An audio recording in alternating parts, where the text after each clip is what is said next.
नमस्कार दोस्तों, स्वागत है आपका अपनी यूट्यूब चैनल स्टडी जी कोड में। आज का जो हमारा टॉपिक रहने वाला है, हम बेसिकली आज देखेंगे टॉप 50 मोस्ट इंपॉर्टेंट स्कीम्स के बारे में। बेसिकली जो हमारे यूपीएससी प्रीलिम्स 2025 आने वाला है उसके लिए काफ़ी ज़्यादा बेनिफिशियल होने वाला है। ठीक है, ये जो टॉप 50 बेसिकली जो न्यूज़ में रहे हैं पिछले एक साल में, 1.5 साल में, उसके बारे में हम काफ़ी होलिस्टिक वे में डिस्कस करेंगे। ठीक है, तो चलिए शुरू करते हैं। पहला हमारा स्कीम है stars programme, strengthening teaching learning and result for states. क्या? Strengthening teaching learning results for states. यह एक सेंट्रली स्पॉन्सर्ड स्कीम है।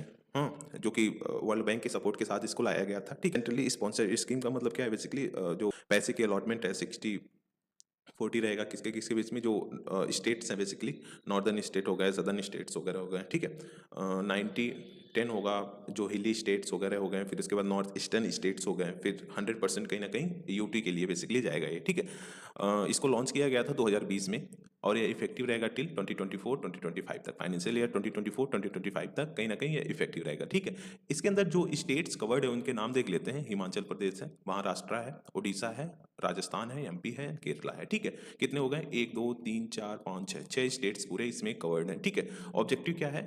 ऑब्जेक्टिव है कि इंप्रूव करना school education quality and governance. क्या है? जो एजुकेशनल क्वालिटी है स्कूल में बेसिकली, और फिर जो गवर्नेंस वगैरह है उसको कहीं ना कहीं इन्हेंस करना, उसको इंप्रूव करना। ठीक है, लिंक किससे है? समग्र शिक्षा जो एक स्कीम आया था, फिर उसके बाद नेशनल एजुकेशन पॉलिसी जो था 2020 का, उसके साथ कहीं ना कहीं इसको लिंक किया गया है। ठीक है, इसके दो कंपोनेंट्स है बेसिकली, नेशनल और स्टेट के बीच में जो डिवाइडेड है, जैसे Parakh, assessment centre, data system, incentive grants, ये सब नेशनल में आएंगे। ठीक है, स्टेट में customise interventions, teacher training, assessment, early education, school to work transition, ये सब हमारा स्टेट देखेगा। ठीक है, तो बेसिकली ये था जो स्टार्स प्रोग्राम था, strengthening teaching learning result for states. आगे बढ़ते हैं, नेक्स्ट स्कीम को देखते हैं। PM Vidya Lakshmi scheme. क्या? PM Vidya Lakshmi scheme. और इसका ऑब्जेक्टिव क्या है? ऑब्जेक्टिव क्या है बेसिकली कि जो स्टूडेंट्स हायर एजुकेशन में एनरोल होना चाह रहे हैं, ठीक है, और फाइनेंशियल कंस्ट्रेंट को फेस कर रहे हैं, उनको कहीं ना कहीं फाइनेंशियल एड को प्रोवाइड कराना। ठीक है, इसमें कवरेज की बात करें तो लगभग 860 NIRF ranked higher educational institution इसमें कवर्ड है। ठीक है, उसके जो स्टूडेंट है इसमें कवर्ड है। और बेनिफिट की बात करें तो इसमें लगभग एक्सपेक्टेड है कि लगभग 22 लाख स्टूडेंट बेनिफिट होंगे। ठीक है, कोलेटरल फ्री लोन को प्रोवाइड किया जाएगा 7.5 लाख तक। मतलब कोई भी कुछ भी ऐसे कोलेटरल एज ए कोलेटरल नहीं देना होगा आपको। ठीक है, उसमें कोलेटरल फ्री लोन रहेगा 7.5 लाख तक। सब्सिडी की बात करें तो यहाँ पे देखो 3% इंटरेस्ट सबवेशन अप टू 10 लाख, अगर जो इनकम है लेस देन 8 लाख है। बेसिकली जो इंडिविजुअल जो स्टूडेंट्स इसको बेसिकली लोन को लेना चाह रहे हैं, ठीक है, उनका इनकम, उनकी फैमिली इनकम अगर 8 लाख से कम है और 10 लाख तक लोन लेना चाह रहे हैं, तो उन्हें 3% कहीं ना कहीं इंटरेस्ट सवेशन, मतलब इंटरेस्ट सब्सिडी मिलेगा। मतलब कि क्या है, अगर 6% लग रहा है उस पर इंटरेस्ट, तो 3% गवर्नमेंट देगी, 3% उनको पे करना होगा। ठीक है, फुल इंटरेस्ट सवेशन इनकम 4.5 लाख, अगर लेस देन 4.5 लाख है तो उन्हें फुल इंटरेस्ट सवेशन दिया जाएगा, मतलब कुछ भी इंटरेस्ट उन्हें पे नहीं करना होगा। ठीक है, अंडर पीएम यूएसपी, जो पीएम उच्चतर शिक्षा प्रोत्साहन स्कीम था बेसिकली गवर्नमेंट ऑफ इंडिया के द्वारा जो लाया गया था, उसके अंडर में ये है। ठीक है, पोर्टल क्या है? Single digital portal which E voucher CBDC, central bank digital currency wallet. ठीक है, बेसिकली ये सारी चीजें था जो पीएम विद्या लक्ष्मी स्कीम के बारे में था। आगे बढ़ते हैं, नेक्स्ट वाले को देखते हैं, one nation one subscription scheme. क्या? One nation one subscription scheme, ये सेंट्रल सेक्टर स्कीम है। ठीक है, सेंट्रल सेक्टर स्कीम है। मिनिस्ट्री क्या है? मिनिस्ट्री ऑफ एजुकेशन है, हायर एजुकेशन के लिए है। बेसिकली बजट लगभग 6000 करोड़ इसमें बजट का अलॉटमेंट किया गया, अगर देखें 2025 से 2027 तक। ठीक है, एम क्या है? एम है कि फ्री एक्सेस को प्रोवाइड कराना जो ग्लोबल रिसर्च जर्नल्स हैं उनका। ठीक है, जो ग्लोबल रिसर्च जर्नल है बेसिकली, जो भी रिसर्च वगैरह होते हैं जो पब्लिश होता है बेसिकली, उसका फ्री एक्सेस प्रोवाइड कराना। लगभग 6300 जो गवर्नमेंट हायर एजुकेशन इंस्टीट्यूशन है, रिसर्च एंड डेवलपमेंट इंस्टीट्यूशंस हैं, उनको कहीं ना कहीं फ्री एक्सेस को प्रोवाइड कराना, जो ग्लोबल रिसर्च जर्नल्स हैं बेसिकली उसका। ठीक है, की फीचर देखें तो 13,000 ई जर्नल, 30 पब्लिशर्स, इम्प्लीमेंटेड बाय इनफ्लिवनेट। किसके द्वारा इम्प्लीमेंटेड है? इनफ्लिवनेट के द्वारा। ठीक है, अलाइन किसके द्वारा है? अलाइन किससे है?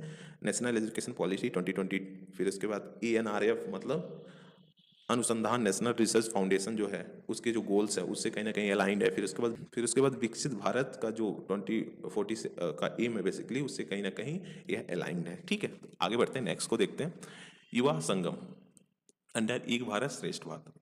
युवा संगम स्कीम है अंडर, किसके अंडर है? एक भारत श्रेष्ठ भारत। ऑब्जेक्टिव क्या है? जो कल्चरल एक्सचेंजेस है ना बेसिकली यूथ में, उसको कहीं ना कहीं बढ़ाना, उसको सिग्निफिकेंट लेवल तक कहीं ना कहीं इंप्रूव करना। एज की अगर बात करें तो उसमें 18 से 30 साल के लिए है बेसिकली, ठीक है। मतलब क्या है बेसिकली, जो स्टूडेंट्स है ना, जो वेरियस हमारे स्टेट में स्टूडेंट्स रह रहे हैं, उनके इंटरेक्शन को बढ़ाना, मतलब वो इंटरेक्ट करें एक दूसरे से, उस सब चीज़ों पे कहीं ना कहीं ज़्यादा फोकस करना। इस स्कीम के तहत इसका एम ऑब्जेक्टिव यही है। पार्टिसिपेशन, स्टूडेंट्स एनएसएस वाले भी होते हैं। फिर उसके बाद क्या है, NYKS, मतलब क्या है, नेहरू युवा केंद्र संगठन, और जो वर्किंग यूथ है बेसिकली, ये सब इसमें पार्टिसिपेट करेंगे। फोकस एरिया क्या रहने वाला है इसका, टूरिज्म। टूरिज्म के थ्रू कहीं ना कहीं इसको इन्हेंस करना, ट्रेडिशन, जो ट्रेडिशन चला आ रहा है उसके थ्रू कहीं ना कहीं इन्हेंस करना, डेवलपमेंट के थ्रू, पीपल एंड टेक, इस सब चीज़ों का कहीं ना कहीं बेसिकली इनहेंस करना फोकस एरिया यही रहने वाला है, ठीक है। अलाइन किससे है, नेशनल एजुकेशन पॉलिसी 2020 का एक्सपेरिमेंटल लर्निंग, बेसिकली ये सारी चीज़ें इससे अलाइन है, ठीक है। नेक्स्ट स्कीम को देखते हैं, national apprenticeship training scheme, NATS 2.0। Type क्या है, digital portal for apprenticeship training, basically उसके लिए है, ठीक है। एक डिजिटल पोर्टल है, क्या है, एक डिजिटल पोर्टल है, ठीक है। मैनेज किसके द्वारा किया जाएगा, मिनिस्ट्री ऑफ एजुकेशन एंड जो all India council for technical education है बेसिकली, उसके द्वारा कहीं ना कहीं इसको मैनेज किया जाएगा। अगर फोकस सेक्टर की बात करें तो ये IT पे फोकस करेगा, मैन्युफैक्चरिंग पे फोकस करेगा, फिर उसके साथ साथ ऑटोमोबाइल्स पे भी कहीं ना कहीं फोकस करेगा। गोल क्या है बेसिकली इसका, कि जो यूथ में स्किलिंग है एंड एम्प्लॉयबिलिटी है ना, उसको इन्हेंस करना, उसको इम्प्रूव करना। क्या, यूथ में स्किलिंग को बढ़ाना, साथ ही साथ उनकी जो एम्प्लॉयबिलिटी है बेसिकली उसको इन्हेंस करना, ठीक है। सपोर्ट किसके तहत है basically, national education policy 2020, integration of vocational training, vocational training, ठीक है। बेसिकली ये था हमारा जो NATS 2.0 था, उसके बारे में आगे बढ़ते हैं। नेक्स्ट को देखते हैं, अस्मिता प्रोजेक्ट। क्या है अस्मिता प्रोजेक्ट, फुल फॉर्म अगर बात करें तो अगमेंटिंग, मतलब इंक्रीज करना study material in Indian language through translation and academic writing. जो स्टडी मटेरियल है बेसिकली उसको इंक्रीज करना, उसको बढ़ाना इंडियन लैंग्वेज में, किसके through, translation and academic writing के थ्रू, ठीक है। लॉन्च किसके द्वारा किया गया है, मिनिस्ट्री ऑफ एजुकेशन एंड जो UGC है, ठीक है। UGC and ministry of education दोनों के कोलैबोरेशन के साथ इसको लॉन्च किया गया है। अगर देखिए तो इसका टारगेट सेट किया गया है कि लगभग 22,000 बुक को कहीं ना कहीं इंडियन लैंग्वेज में प्रेजेंट कराना 5 साल में, आने वाले 5 साल में लगभग 22,000 बुक्स को कहीं ना कहीं इंडियन लैंग्वेज में ट्रांसलेट करना, ये एम रहने वाला है, ठीक है। कंपोनेंट की बात करें तो अस्मिता मतलब बुक क्रिएशन, बहुभाषा शब्दकोश डिक्शनरी की बात कर रहा है, रियल टाइम ट्रांसलेशन आर्किटेक्चर, एक कंपोनेंट है, ठीक है, याद रहे आपको ये। नोडल बॉडीज की बात करें तो लगभग 13 यूनिवर्सिटीज़ के लिए चूज किया गया है, ठीक है। कितना, 13 यूनिवर्सिटीज़ को चूज किया गया है। और गोल की बात करें तो गोल यही है कि प्रमोट करना Indian language in education as पर नेशनल एजुकेशन पॉलिसी 2020, ठीक है। 2020 के तहत कहीं ना कहीं जो इंडियन लैंग्वेजेस है ना उसको प्रमोट करना एजुकेशन में, ठीक है। तो ये हो गया बेसिकली अस्मिता प्रोजेक्ट। आगे बढ़ते हैं, नेक्स्ट वाले को देखते हैं। अब हमारा आता है उल्लास, न्यू इंडिया लिटरेसी प्रोग्राम। क्या है उल्लास, नव भारत साक्षरता कार्यक्रम, नव भारत साक्षरता कार्यक्रम, इसे इस नाम से भी जानते हैं, ठीक है, नव भारत साक्षरता कार्यक्रम के नाम से भी जानते हैं। अगर देखें तो यह एक सेंट्रली स्पॉन्सर्ड स्कीम है, जो कि फोकस करता है किसमें, एडल्ट एजुकेशन में। एडल्ट एजुकेशन मतलब जो इनका एज 15 साल से ज़्यादा है बेसिकली उनके एजुकेशन पर यह ज़्यादा फोकस करता है, ठीक है। इसके कंपोनेंट्स है, वेरियस कंपोनेंट्स हैं, जैसे हो गया फाउंडेशन लिटरेसी एंड न्यूमरेसी, फिर उसके बाद critical life skills, basic education class 3 to 12, equivalency, basically 3 से 12 तक क्लास का इक्विवेलेंसी, उसके इक्वल में जो भी एजुकेशन है उसको उसको कहीं ना कहीं इसमें लाना। फिर वोकेशनल स्किल को प्रमोट करना। फिर उसके बाद कंटिन्यूइंग एजुकेशन लाइक आर्ट हो गया, स्पोर्ट हो गया, टेक हो गया, कल्चर हो गया, ठीक है। इस सब पे भी कहीं ना कहीं फोकस करेगा। हाईलाइट क्या है, Ladakh first fully functional literate UTs. यहाँ पे देखें तो लगभग 97% लोग साक्षर हैं, ठीक है, मतलब लिटरेट हैं। तो याद रहे, ये इंपॉर्टेंट है, Ladakh first fully functional literate UT है, वहाँ पे हमें मोर देन 97% लोग कहीं ना कहीं साक्षर देखने को मिलते हैं, ठीक है। तो बेसिकली ये हो गया उल्लास का। आगे बढ़ते हैं, नेक्स्ट को देखते हैं। नेक्स्ट हमारा आता है आयुष्मान भारत, PM जन आरोग्य योजना, PM जय। लॉन्च कब किया गया था, 2008 में, ठीक है। किसके under, Ayushman Bharat umbrella scheme के अंदर। आयुष्मान भारत अम्ब्रेला स्कीम के अंडर इसे लॉन्च किया गया था। अगर इम्प्लीमेंटिंग की बॉडी की बात करें तो नेशनल हेल्थ अथॉरिटी जो है बेसिकली वह एक इम्प्लीमेंटिंग बॉडी है इस स्कीम का, ठीक है। कवरेज देखें तो 5 लाख दिया जाएगा पर फैमिली पर ईयर। हाँ, 5 लाख कितना पर फैमिली पर ईयर, ये इंपॉर्टेंट है, इसको आपको ध्यान में रखना है। कैशलेस होगा, पेपरलेस होगा, ठीक है। बेनिफिशरीज अगर देखें तो अभी तक लगभग 10.7 करोड़ फैमिलीज मतलब बेनिफिट हो चुकी हैं इससे, और एक्सपेक्टेड है कि लगभग 50 करोड़ पीपल बेनिफिट उठा पाएंगे इसका आने वाले समय में, ठीक है। जिसमें अगर देखें तो बॉटम जो 40% है वह कहीं ना कहीं इसमें इंक्लूडेड है, ठीक है, एज पर इसका socio economic and caste census 2011 के उसमें अगर देखें तो, ठीक है। रिसेंट अपडेट क्या है, सितंबर 2024 में जो अपडेट लाया गया था कि अभी तक क्या था बेसिकली कि जो सिटीजन है 70+ हैं, हाँ, जो मतलब इकोनॉमिकली वीकर सेक्शन से आते हैं उनको इंक्लूड किया गया था, बट उस क्राइटेरिया को हटा करके मतलब जो इनकम का क्राइटेरिया था उसे हटा दिया गया है। अब जितने भी सिटीजन्स हैं मोर देन 70 ईयर्स के हैं वह एलिजिबल हैं इसके लिए, ठीक है। की फीचर्स की बात करें तो कोई कैप नहीं है, फैमिली साइज और एज में कवर करता है, प्री एग्जिस्टिंग डिजीजेस वगैरह भी, ठीक है। और यह वैलिड है पब्लिक एंड प्राइवेट हॉस्पिटल दोनों में, आप यहाँ पे इसको एक्सेस कर सकते हो इस कार्ड को, ठीक है। आई मीन इस कार्ड से आप कहीं भी पब्लिक या प्राइवेट हॉस्पिटल्स में ट्रीटमेंट करा सकते हो, ठीक है। लिंक्ड है to health and wellness centre for primary care, ठीक है। फंडिंग 100% गवर्नमेंट फंडिंग है, central state share implementation. And इसमें एक्सक्लूड किया गया है, क्या एक्सक्लूड किया गया है, ओपीडी। ओपीडी क्या है, आउट पेशेंट डिपार्टमेंट, मतलब आप जब मतलब एक डिपार्टमेंट होता है बेसिकली जहाँ पे आप बस कंसल्ट कर रहे हो, एडमिट वगैरह नहीं हो रहा है, बस कंसल्टेशन के लिए गए हो कि ठीक है ये मुझे डिजीज़ है, क्या करना चाहिए, कैसे प्रिकॉशंस लेना चाहिए ताकि ये इसे अच्छे से इसका क्योर किया जा सके, ठीक है। तो वो सारी चीज़ें इसमें कवर नहीं है। फिर उसके बाद कॉस्मेटिक सर्जरीज जो होती है, फर्टिलिटी ट्रीटमेंट होता है, ऑर्गन ट्रांसप्लांट होता है, रिहैब होता है, बेसिकली इस सब चीज़ों को कहीं ना कहीं इससे एक्सक्लूड किया गया है, ठीक है। इतना याद रहेगा। आगे बढ़ते हैं, नेक्स्ट वाले को देखते हैं। आयुष्मान वय वंदना कार्ड। आयुष्मान वय वंदना कार्ड, इसका एम है बेसिकली इंश्योर करना free health care for every citizen age 70 years and above, ठीक है। क्या एम है कि फ्री हेल्थ केयर को प्रोवाइड कराना जो भी सिटीजन्स हैं बेसिकली 70 साल या फिर उससे ज़्यादा के हैं, ठीक है, by providing annual coverage up to 5 lakh. Annual coverage कितना, 5 लाख का प्रोवाइड किया जाएगा, अप टू 5 लाख का प्रोवाइड किया जाएगा, ठीक है। अनाउंस कब किया गया था, बजट 2024-25 में इसे अनाउंस किया गया था। Ministry of health family welfare है, ठीक है। Ministry of health and family welfare के द्वारा यह कहीं ना कहीं इम्प्लीमेंट किया जा रहा है। टारगेट ग्रुप देखें तो ऑल द सिटीजन 70 या उससे ज़्यादा के जो हैं, ठीक है। बेनिफिट 5 लाख का, ये भी हमने देख लिया, सेम एज पीएमजे। और इनरोलमेंट की बात करें तो थ्रू पीएमजे पोर्टल और आयुष्मान ऐप ई-केवाईसी मैंडेटरी, ठीक है। पीएमजे पोर्टल के थ्रू आप इसमें इनरोल कर सकते हो, आयुष्मान ऐप के थ्रू इनरोल कर सकते हो, जिसमें ई-केवाईसी कहीं ना कहीं मैंडेटरी किया गया है, ठीक है। तो बेसिकली ये था। अब इसके बाद क्या है, नोट इंटीग्रेटेड विथ CGHS, मतलब क्या है basically, central government health scheme, ECHS, इसका मतलब क्या है, ex serviceman contributory health scheme, और ESIC मतलब employ state insurance corporation. Basically इसको इससे इंटीग्रेट किया गया है, यूजर्स कैन रिटेन और ऑप्ट इन, ठीक है। तो बेसिकली ये था आयुष्मान वय वंदना कार्ड। आगे बढ़ते हैं, नेक्स्ट वाले को देखते हैं, PM Ayushman Bharat digital mission. PM Ayushman Bharat digital mission, ठीक है। अर्लियर नेम क्या था, national digital health mission. Launch कब किया गया था, सितंबर 2021 में, 2021 सितंबर में इसे लॉन्च किया गया था। ऑब्जेक्टिव क्या है बेसिकली कि बिल्ड करना एक digital health ecosystem for universal health coverage, ठीक है। एक डिजिटल हेल्थ इकोसिस्टम को बिल्ड करना यूनिवर्सल हेल्थ कवरेज के लिए, बेसिकली क्या है, जितने भी रिकॉर्ड्स वगैरह है ना, आपको एक डिजिटल मतलब डिजिटल वे में प्रेजेंट रखना, ताकि अगर कहीं भी आप मतलब एक तरह से आपने डिजीज़ का ट्रीटमेंट करा रहे हो तो जो डॉक्टर्स है उन्हें आपका पूरी डिजीज़ का जो एक तरह से बायोडाटा है पूरा एग्जैक्टली पता हो, ठीक है। मतलब एक तरह से अभी तक जितना भी टेस्ट वगैरह हुए हैं सब उसके पास आ जाए, ठीक है। नोडल बॉडी क्या है, national health authority. National health authority जो है वो है नोडल बॉडी है। की कंपोनेंट्स की बात करें तो इसमें देखो आवा नंबर है, 14 डिजिट डिजिटल हेल्थ आईडी होगा, हेल्थ प्रोफेशनल रजिस्ट्री होगा, हेल्थ फैसिलिटी रजिस्ट्री होगा, personal health record linked with आवा।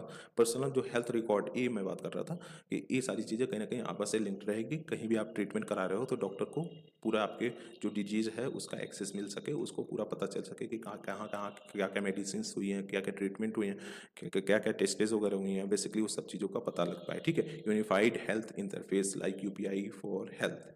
फिर उसके बाद health information exchange and consultant manager, health claim exchange, insurance processing, ये सारी चीज़ें इसके कंपोनेंट्स हैं, ठीक है। Benefit, interoperable health record, interoperable health record, telemedicine, reduce cost, secure data under DPDP act 2023, digital personal data protection act 2023, ठीक है। Basically क्या है, वही है कि इससे अब क्या होगा, रिड्यूस कॉस्ट, जैसे सपोज है आप एक जगह ट्रीटमेंट कराए हो, ठीक है, वहाँ पे टेस्ट वगैरह हुए हैं, बट वहाँ पे आपको लग रहा है कि वो आपके लिए बेनिफिशियल नहीं है, आई मीन वो वर्क नहीं कर रहा आपके ऊपर, जो भी मेडिसिन डॉक्टर्स ने लिखा हुआ वर्क नहीं कर रहा है, ठीक है। आपने टेस्ट वगैरह तो करा लिया है, अब दूसरी जगह जा रहे हो तो डॉक्टर फिर से बोल रहा है कि टेस्ट वगैरह आप कराओ, ठीक है, समझ रहे हो।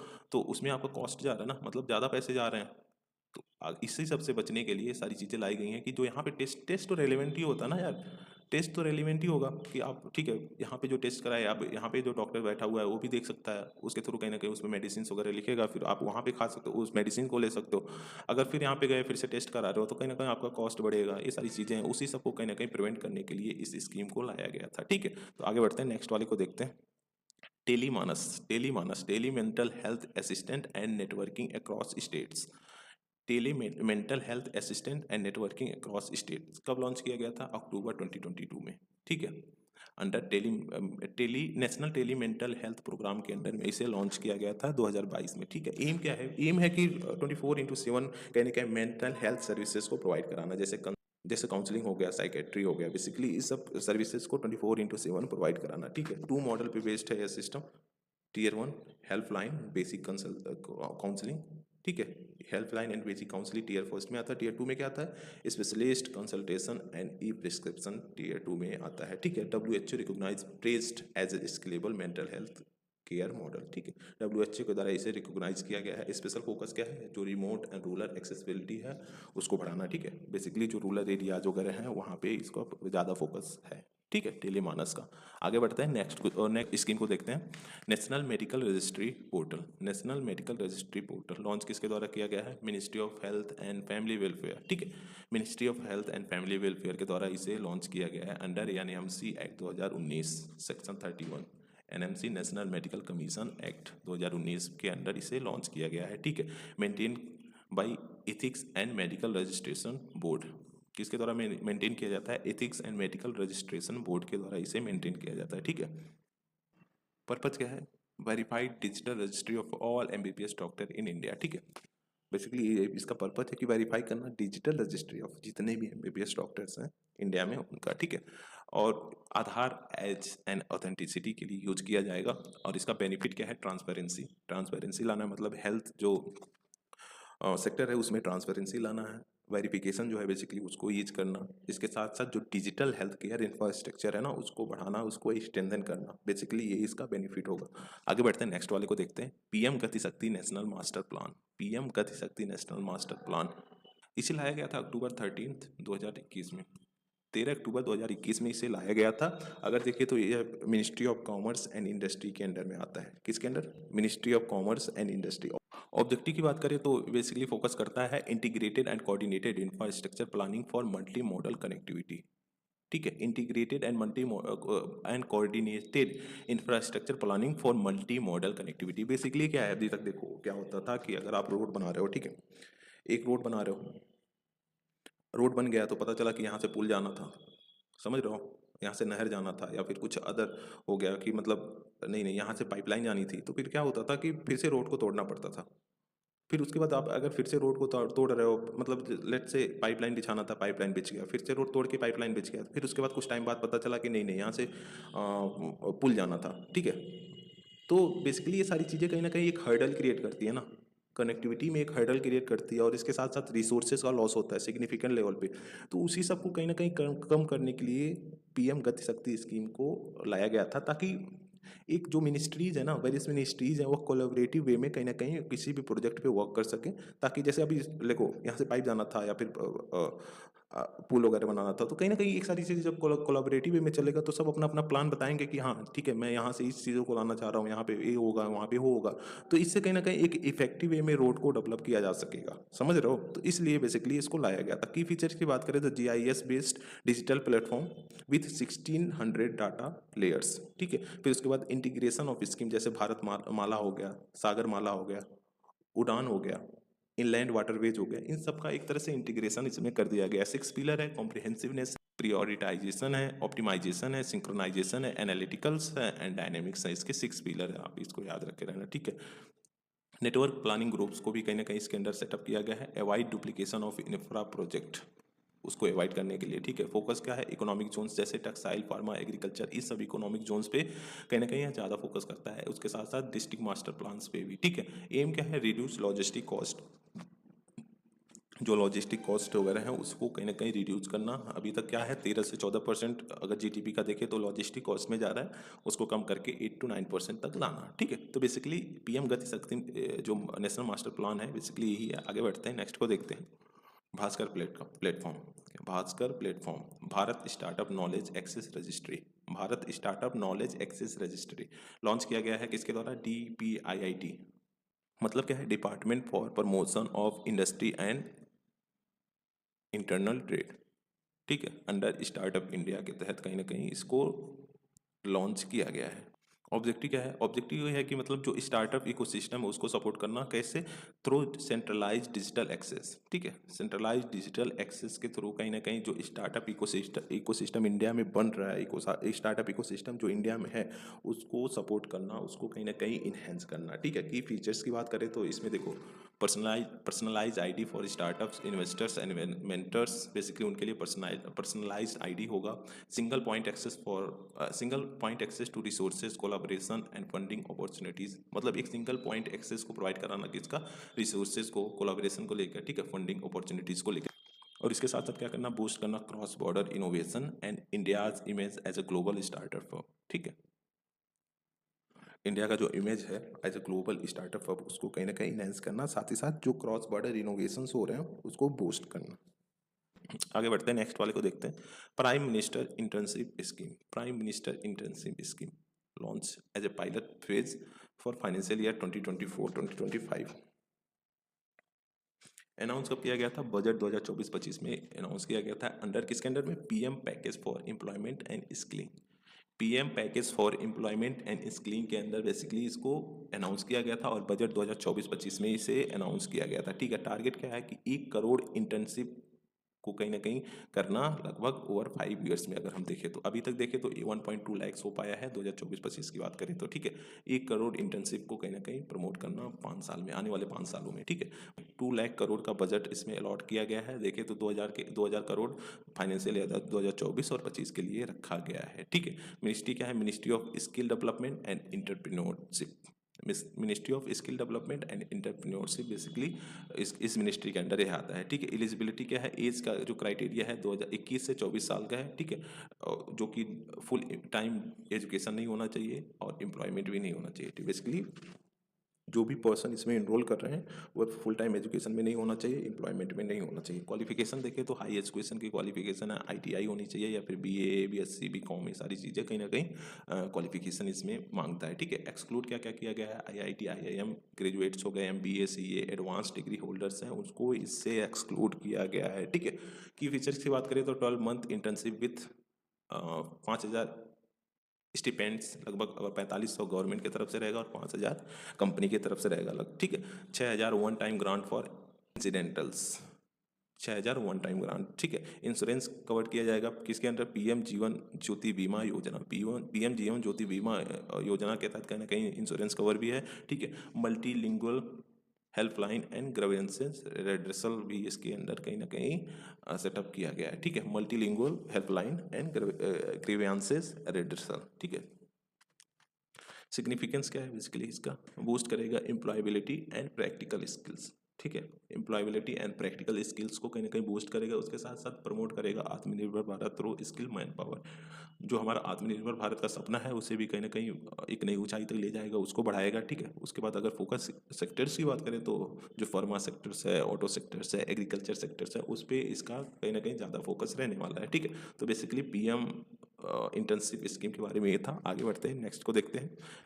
फेम सेकेंड स्कीम 2019 से 2024, ठीक है। इसका क्या है, faster adoption and manufacturing of hybrid and electric vehicle in India phase second, faster adoption and manufacturing of hybrid and electric vehicle in India phase second, ठीक है। तो बेसिकली इसका अगर देखें तो ये फुल फॉर्म हो गया। बेसिकली क्या है कि जो इलेक्ट्रिक व्हीकल्स है उस पर ज़्यादा फोकस करता ही है, ठीक है। लॉन्च कब किया गया था? 1 अप्रैल 2019 में। एंड कब होगा? 31 मार्च 2024 में, मतलब खत्म हो गया है, ठीक है। ये 31 मार्च 2024 को ये खत्म हो गया। बजट क्या था? 11,500 करोड़। किसके अंडर में आता है? Ministry of heavy industries. Ministry of heavy industries में कहीं ना कहीं उसके अंडर में आता है। ऑब्जेक्टिव क्या है कि प्रमोट करना ईवी एडॉप्शन। जो इलेक्ट्रिक व्हीकल है ना बेसिकली उसको कहीं ना कहीं बढ़ाना, उसको बढ़ाना। जैसे 2 व्हीकल हो गया, 3 व्हीकल हो गया, 4 व्हीकल हो गया एंड बसेस वगैरह वाया अपफ्रंट परचेज इंसेंटिव। मतलब क्या है बेसिकली कि इंसेंटिव वगैरह देकर कहीं ना कहीं जो परचेज है वो बढ़ाना, ठीक है। उसके साथ साथ क्या है? डेवलप करना charging infrastructure. One of the major drawbacks यही है, चार्जिंग इंफ्रास्ट्रक्चर ही प्रेजेंट नहीं है अगर हम देखें तो, ठीक है। ठीक है, अगर आप you are living in Delhi तो आप सेंट्रल दिल्ली में जाओगे तो वहाँ पे आप देखने को मिलेगा आपको कि हाँ ठीक है, चार्जिंग इंफ्रास्ट्रक्चर प्रेजेंट है, ठीक है। बट वहीं पे जब एनसीआर वाले रीजन में आप आते हो तो देखते हो भाई सारी चार्जिंग पॉइंट्स ही नहीं मिलेंगे आपको। समझ रहे हो? मिलेगा बट काफ़ी दूर दूर में मिलेगा, तो उससे कहीं ना कहीं एक काइंड ऑफ हर्डल क्रिएट होता है ना आपके माइंड। अभी आप खुद लेने जाओगे तो ये सोचोगे ना, ये सारी चीज़ें देख के चलते हो कि भाई कि मतलब यहाँ पे चार्जिंग इंफ्रास्ट्रक्चर प्रेजेंट है या नहीं है। समझ रहे हो? अगर ये सारी चीज़ें नहीं है, लेट्स से आप किसी भी रूरल एरियाज में जा रहे हो, वहाँ पे अगर ये सारी चीज़ें नहीं है, ये सारी फैसिलिटीज़ नहीं है, कोई भी परचेज नहीं करेगा। और आप देखोगे तो कहीं ना कहीं सिग्निफिकेंट लेवल पे अभी जो नॉन इलेक्ट्रिक व्हीकल्स है वही यहाँ पे परचेज हो रहे हैं रूरल एरियाज में, जो टीयर थर्ड टाउन एरियाज हैं, ठीक है। समझ रहे हो? इलेक्ट्रिक व्हीकल्स जनरली हमें दिल्ली वाले जो सेंट्रल दिल्ली वाले एरियाज हैं और फिर जो मेट्रोपॉलिटन सिटीज़ हैं जहाँ पे इंफ्रास्ट्रक्चर चार्जिंग इंफ्रास्ट्रक्चर प्रेजेंट हो वहाँ पे ज़्यादा देखने को मिल रही है एज कम्पेयर टू जो रूरल एरियाज है टीयर 2 टीयर 3 वाले सिटीज़ हैं वहाँ पे, ठीक है। तो इसके साथ साथ इसमें क्या करना, ऑब्जेक्टिव में क्या है? Boost domestic EV manufacturing. जो डोमेस्टिक ईवी मैन्युफैक्चरिंग मतलब इलेक्ट्रिक व्हीकल मैन्युफैक्चरिंग है उसको कहीं ना कहीं इन्हेंस करना, उसको इंक्रीज करना, साथ ही साथ जो पोल्यूशन होता है नॉन इलेक्ट्रिक व्हीकल से उसको रिड्यूस करना, ठीक है। की फीचर्स की बात करें तो इसमें इंसेंटिव को प्रोवाइड किया जाएगा, फोकस किया जाएगा ई बसेस, कॉमर्शियल ई 4 व्हीकल्स, ठीक है, ई 3 vehicles, basically charging infrastructure metro cities में, हाईवेज, स्मार्ट हिली सिटीज़ में कहीं ना कहीं इसको प्रोवाइड कराना, ठीक है। प्रमोट करना advance batteries, lithium ion batteries को इसमें प्रमोट कराना, फिर उसके बाद इम्फेसिस करना लोकलाइजेशन, ठीक है। तो बेसिकली ये सारी चीज़ें इसमें की फीचर्स हैं। आगे बढ़ते हैं, नेक्स्ट को देखते हैं। अब देखो पीएम ई ड्राइव स्कीम 2024-26, ये रिप्लेस किया किसको? फेम सेकेंड स्कीम को, जो हमारा खत्म हो गया, ठीक है। रिप्लेस किया है फेम सेकेंड स्कीम को। इसका फुल फॉर्म देखें तो electric drive revolution in innovative vehicle enhancement, इसका फुल फॉर्म है। लॉन्च कब किया गया था? 2024 में, उसके खत्म होने के बाद लॉन्च किया गया था, ठीक है। बजट की देखें तो लगभग 10,900 करोड़ का बजट का अलॉटमेंट किया गया है 2 साल के लिए, ठीक है। किसके अंडर आता है? मिनिस्ट्री ऑफ हैवी इंडस्ट्रीज के अंडर में आता है। इसका ऑब्जेक्टिव क्या है? Accelerate EV transition. मतलब क्या है? जो नॉन ईवी व्हीकल्स हम यूज कर रहे हैं उससे ट्रांजिशन, मतलब उससे कहीं ना कहीं शिफ्ट हो जाएं ईवी व्हीकल्स पे, ठीक है। उसके बाद साथ ही साथ क्या है कि सपोर्ट करना चार्जिंग इंफ्रास्ट्रक्चर। जैसे हमने प्रीवियस स्लाइड में देखा कि charging infrastructure is creating one of the major hurdle in electric vehicle transition, ठीक है। तो कहीं ना कहीं इसको कहीं ना कहीं सपोर्ट करना, इसको इसके नंबर्स को इन्हेंस करना, ठीक है। फिर उसके बाद क्या है? इंसेंटिवाइज ई व्हीकल्स, जैसे 2 व्हीकल हो गया, 3 व्हीकल हो गया, ई बसेस, ई एम्बुलेंसेज, उसमें इंसेंटिव को प्रोवाइड कराना सो दैट उसका सेल इंक्रीज कर सके, ठीक है। और कहीं ना कहीं लोग इलेक्ट्रिक व्हीकल्स पे शिफ्ट कर सकें, ठीक है। की फीचर्स की बात करें तो इसमें इतना इंपॉर्टेंट नहीं है कितना ई वेसेस हैं, बेसिकली ये सारी 500 करोड़ ये सारी चीज़ें। E vouchers, Aadhaar authentication, digital voucher for e buyers, basically ये है, ठीक है। Demand aggregation by CESL in cities and population more than 40 lakhs. तो बेसिकली ये इंपॉर्टेंट नहीं है इतना, लेकिन हाँ इतना जानो कि ये सारी चीज़ें हैं इसमें, ठीक है। तो बेसिकली ये हो गया। हम नेक्स्ट बढ़ते हैं, नेक्स्ट वाला स्कीम देख लेते हैं। जन पोषण केंद्र 2024 इनिशिएटिव। ये क्या है? देखो कॉन्टेक्स्ट में देख लेते हैं पहला कि लॉन्च किया गया था यूनियन मिनिस्टर के द्वारा as a pilot initiative under government's first 100 days programme, ठीक है। As a pilot initiative launch किया गया था जो गवर्नमेंट का 100 डेज प्रोग्राम था उसके अंडर में, ठीक है। अगर की फीचर की बात करें तो इसका की फीचर ये है कि transformation of 60 fair price shop into जन पोषण केंद्र। मतलब ये है कि बेसिकली जो 60 फेयर प्राइस शॉप्स हैं उनको जन पोषण केंद्र में ट्रांसफॉर्मेशन करना, ठीक है। एम क्या है? देखो वेरियस एम्स हैं इसके, जैसे कि न्यूट्रिशनल रिच फूड आइटम्स को प्रोवाइड कराना, जनरेट करना एडिशनल इनकम फॉर APS जो डीलर्स हैं उनके लिए, ठीक है। उसके साथ साथ एड्रेस करना मल न्यूट्रिशन एंड इन्हेंस करना जो फूड सिक्योरिटी है उसको, साथ ही साथ क्या करना? इम्प्रूव करना ट्रांसपेरेंसी इन फूड डिस्ट्रीब्यूशन। जो फूड डिस्ट्रीब्यूशन में वेरियस नो करप्शन वगैरह होते हैं उसको ख़त्म करना, उसको ख़त्म करके ट्रांसपेरेंसी को लाना, ठीक है। अब इससे एसोसिएटेड जो डिजिटल इनिशिएटिव्स हैं उसको देखें तो फर्स्ट हमारा आता है एफपीएस सहाय एप्लीकेशन। यह क्या करेगा, अनेबल करेगा पेपरलेस फाइनेंसिंग। जो वेरियस पेपर वगैरह होते थे, आई मीन जो पेपर वर्क वगैरह होते हैं कहीं ना कहीं उसको ख़त्म करके पेपरलेस फाइनेंसिंग को अनेबल करेगा फॉर जो एपीएस डीलर्स होते हैं उनके लिए, ठीक है। साथ ही साथ मेरा राशन ऐप 2.0 इनिशिएटिव एक है, डिजिटल इनिशिएटिव।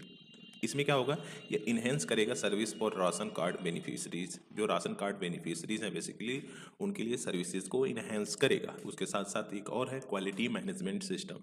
ये इंश्योर करेगा स्टैंडर्डाइज फूड क्वालिटी कंट्रोल, ठीक है। तो ये जो डिजिटल इनिशिएटिव्स हैं बेसिकली एसोसिएटेड हैं इससे, जन पोषण केंद्र से, उसके बारे में हो गया। Addition measures NABL accreditations granted to 3 food testing laboratories, ताकि वह जो क्वालिटी है बेटर क्वालिटी मैनेजमेंट को कर सके, बेटर क्वालिटी मॉनिटरिंग को कर सके, ठीक है। साथ ही साथ release of new contract manual for food corporation of India to improve transparency and governance in public distribution system, ठीक है। न्यू कंट्रोल कॉन्ट्रैक्ट मैनुअल्स को कहीं ना कहीं रिलीज किया गया है ताकि जो ट्रांसपेरेंसी है, गवर्नेंस है पब्लिक डिस्ट्रीब्यूशन सिस्टम में, उसको इंश्योर किया जा सके, उसे इन्हेंस किया जा सके, ठीक है। तो बेसिकली ये था। आगे बढ़ते हैं, नेक्स्ट वाला देखते हैं। धरती आबा जनजाति ग्राम उत्कर्ष अभियान। क्या, धरती आबा जनजाति ग्राम उत्कर्ष अभियान, ठीक है। इसका क्या है, लॉन्च किया गया था 2 अक्टूबर 2024 में। ऑब्जेक्टिव क्या है, holistic and sustainable development of tribal areas. जो ट्राइबल एरियाज हैं बेसिकली उसको हॉलिस्टिक और एक सस्टेनेबल वे में डेवलपमेंट के लिए इसको लाया गया था, ठीक है। इसको नेम जो बिरसा मुंडा थे, धरती आबा, उनके नाम पे कहीं ना कहीं इसका नाम रखा गया है इस स्कीम का, जो अभियान है बेसिकली, ठीक है। विलेज की बात करें तो लगभग 63,843 village in 30 states and UTs में इसको कवर किया जाएगा, ठीक है। लगभग 5 करोड़ से ज़्यादा ट्राइबल बेनिफिशरीज इसमें इंक्लूड किए जाएंगे, ठीक है। तो बेसिकली उनके लिए काफ़ी ज़्यादा बेनिफिशियल रहने वाला है ये स्कीम। की फीचर्स की बात करें तो convergence of 20 interventions from 70 ministries, ठीक है। आउटले कितना है, 79, इतना इंपॉर्टेंट नहीं आउटले वगैरह, और 5 based on learning from PM जनमन, प्रधानमंत्री जनजाति आदिवासी न्याय महाअभियान, ठीक है। फोकस एरिया क्या है, infrastructure, road, mobile, internet connectivity को कहीं ना कहीं डेवलप करना। हेल्थ के सेक्टर में देखें तो SCD diagnosis, anganwadi centres, health services इसको प्रोवाइड कराना। एजुकेशन के सेक्टर में देखें तो इनरोलमेंट को इंक्रीज करना, जो चिल्ड्रंस इनरोलमेंट है एजुकेशन सेक्टर में उसको इन्हेंस करना। ट्राइबल हॉस्टल को प्रोवाइड कराना, समग्र शिक्षा इसके साथ कहीं ना कहीं इससे लिंक्ड है, ठीक है। लाइवलीहुड स्किल डेवलपमेंट या फॉरेस्ट राइट एक्ट बेनिफिशरीज के लिए, ठीक है। फिर उसके बाद टीएमसीसी मतलब क्या है, basically tribal multipurpose marketing centres को कहीं ना कहीं डेवलप करना, ठीक है। फिर उसके बाद बेसिक अम्यूनिटीज़ जैसे housing, water, electricity, Ayushman card, इस सब चीज़ों को प्रोवाइड कराना, ठीक है। तो बेसिकली जो इसका एम है काफ़ी हॉलिस्टिक एम है। आप देख पा रहे हो कि बहुत सारे डेवलपमेंट के लिए इसको लाया गया है। इंफ्रास्ट्रक्चर से हो गया, चाहे हेल्थ से हो गया, एजुकेशन सेक्टर में हो गया, लाइवलीहुड में हो गया, बेसिक कम्युनिटीज़, इस सब के डेवलपमेंट के लिए कहीं ना कहीं धरती आबा जनजाति ग्राम उत्कर्ष योजना को लाया गया था। Innovative schemes, tribal home stay, sustainable livelihood for forest right act developers, ठीक है। अपग्रेडिंग ट्राइबल्स स्कूल, टीएमसीसी, बेसिकली ये सारी चीज़ें इसमें कवर्ड होंगी, ठीक है। तो बेसिकली ये था हमारा डीजे जुगा स्कीम के बारे में। आगे बढ़ते हैं, नेक्स्ट को देखते हैं। प्रधानमंत्री जनजाति आदिवासी न्याय महाअभियान, प्रधानमंत्री जनजाति आदिवासी न्याय महाअभियान, पीएम जनमान। टारगेट ग्रुप कौन है इसमें, जो 75 पर्टिकुलरली वनरेबल ट्राइबल ग्रुप्स हैं ना बेसिकली उस पर ज़्यादा फोकस किया हुआ है। ये टारगेट ग्रुप है, उसी पे नहीं, मतलब उन्हीं पे ज़्यादा फोकस्ड है इस पे। जो tribal basically 75 particularly vulnerable tribal groups हैं उनका, ठीक है। कवरेज की बात करें तो 194 डिस्ट्रिक्ट्स, 18 स्टेट और जो अंडमान एंड निकोबार आइलैंड है उसमें कवर्ड है ये सारी चीज़ें, ठीक। बेनिफिशरीज की बात करें तो लगभग 44 लाख से ज़्यादा जो पीवीटीजी इंडिविजुअल्स है वह इंक्लूडेड है इसमें, ठीक है। ड्यूरेशन की बात करें तो 3 ईयर्स के लिए है, मतलब 3 ईयर्स के लिए। मिनिस्ट्रीज इन्वॉल्व 9, मतलब 9 मिनिस्ट्रीज इसमें इन्वॉल्व हैं। इंक्लूडिंग जो ट्राइबल अफेयर मिनिस्ट्री है वो भी, ठीक है। कि इंटरवेंशन 11 सेक्टर्स में क्या क्या है, जैसे पक्का हाउस को प्रोवाइड कराया जाएगा, वाटर सप्लाई को इंश्योर किया जाएगा, रोड डेवलपमेंट को कहीं ना कहीं बढ़ाया जाएगा, इलेक्ट्रिफिकेशन किया जाएगा, हेल्थ केयर को कहीं ना कहीं इंक्रीज किया जाएगा, एजुकेशन हो गया, वोकेशनल ट्रेनिंग हो गया, आंगनवाड़ी सेंटर्स को सेटअप किया जाएगा, सोलर एनर्जी को प्रमोट किया जाएगा, मोबाइल टावर को डेवलप किया जाएगा, ठीक है। विलेज डेवलपमेंट नॉलेज सेंटर्स को भी इसमें इंक्लूड किया गया है, ठीक है। Support service mobile medical units AYUSH है, skill training in PVTG areas, ठीक है। मोबाइल मेडिकल यूनिट्स आयुष को सेटअप किया गया, ये सपोर्ट सर्विस प्रोवाइड कराएगा, साथ ही साथ skill training in PVTG areas में, ठीक है। तो बेसिकली ये था हमारा जो प्रधानमंत्री जनजाति आदिवासी न्याय महाअभियान, उसके बारे में आगे बढ़ते हैं, नेक्स्ट को देखते हैं। अब हमारा आता है प्रधानमंत्री आदि आदर्श ग्राम योजना।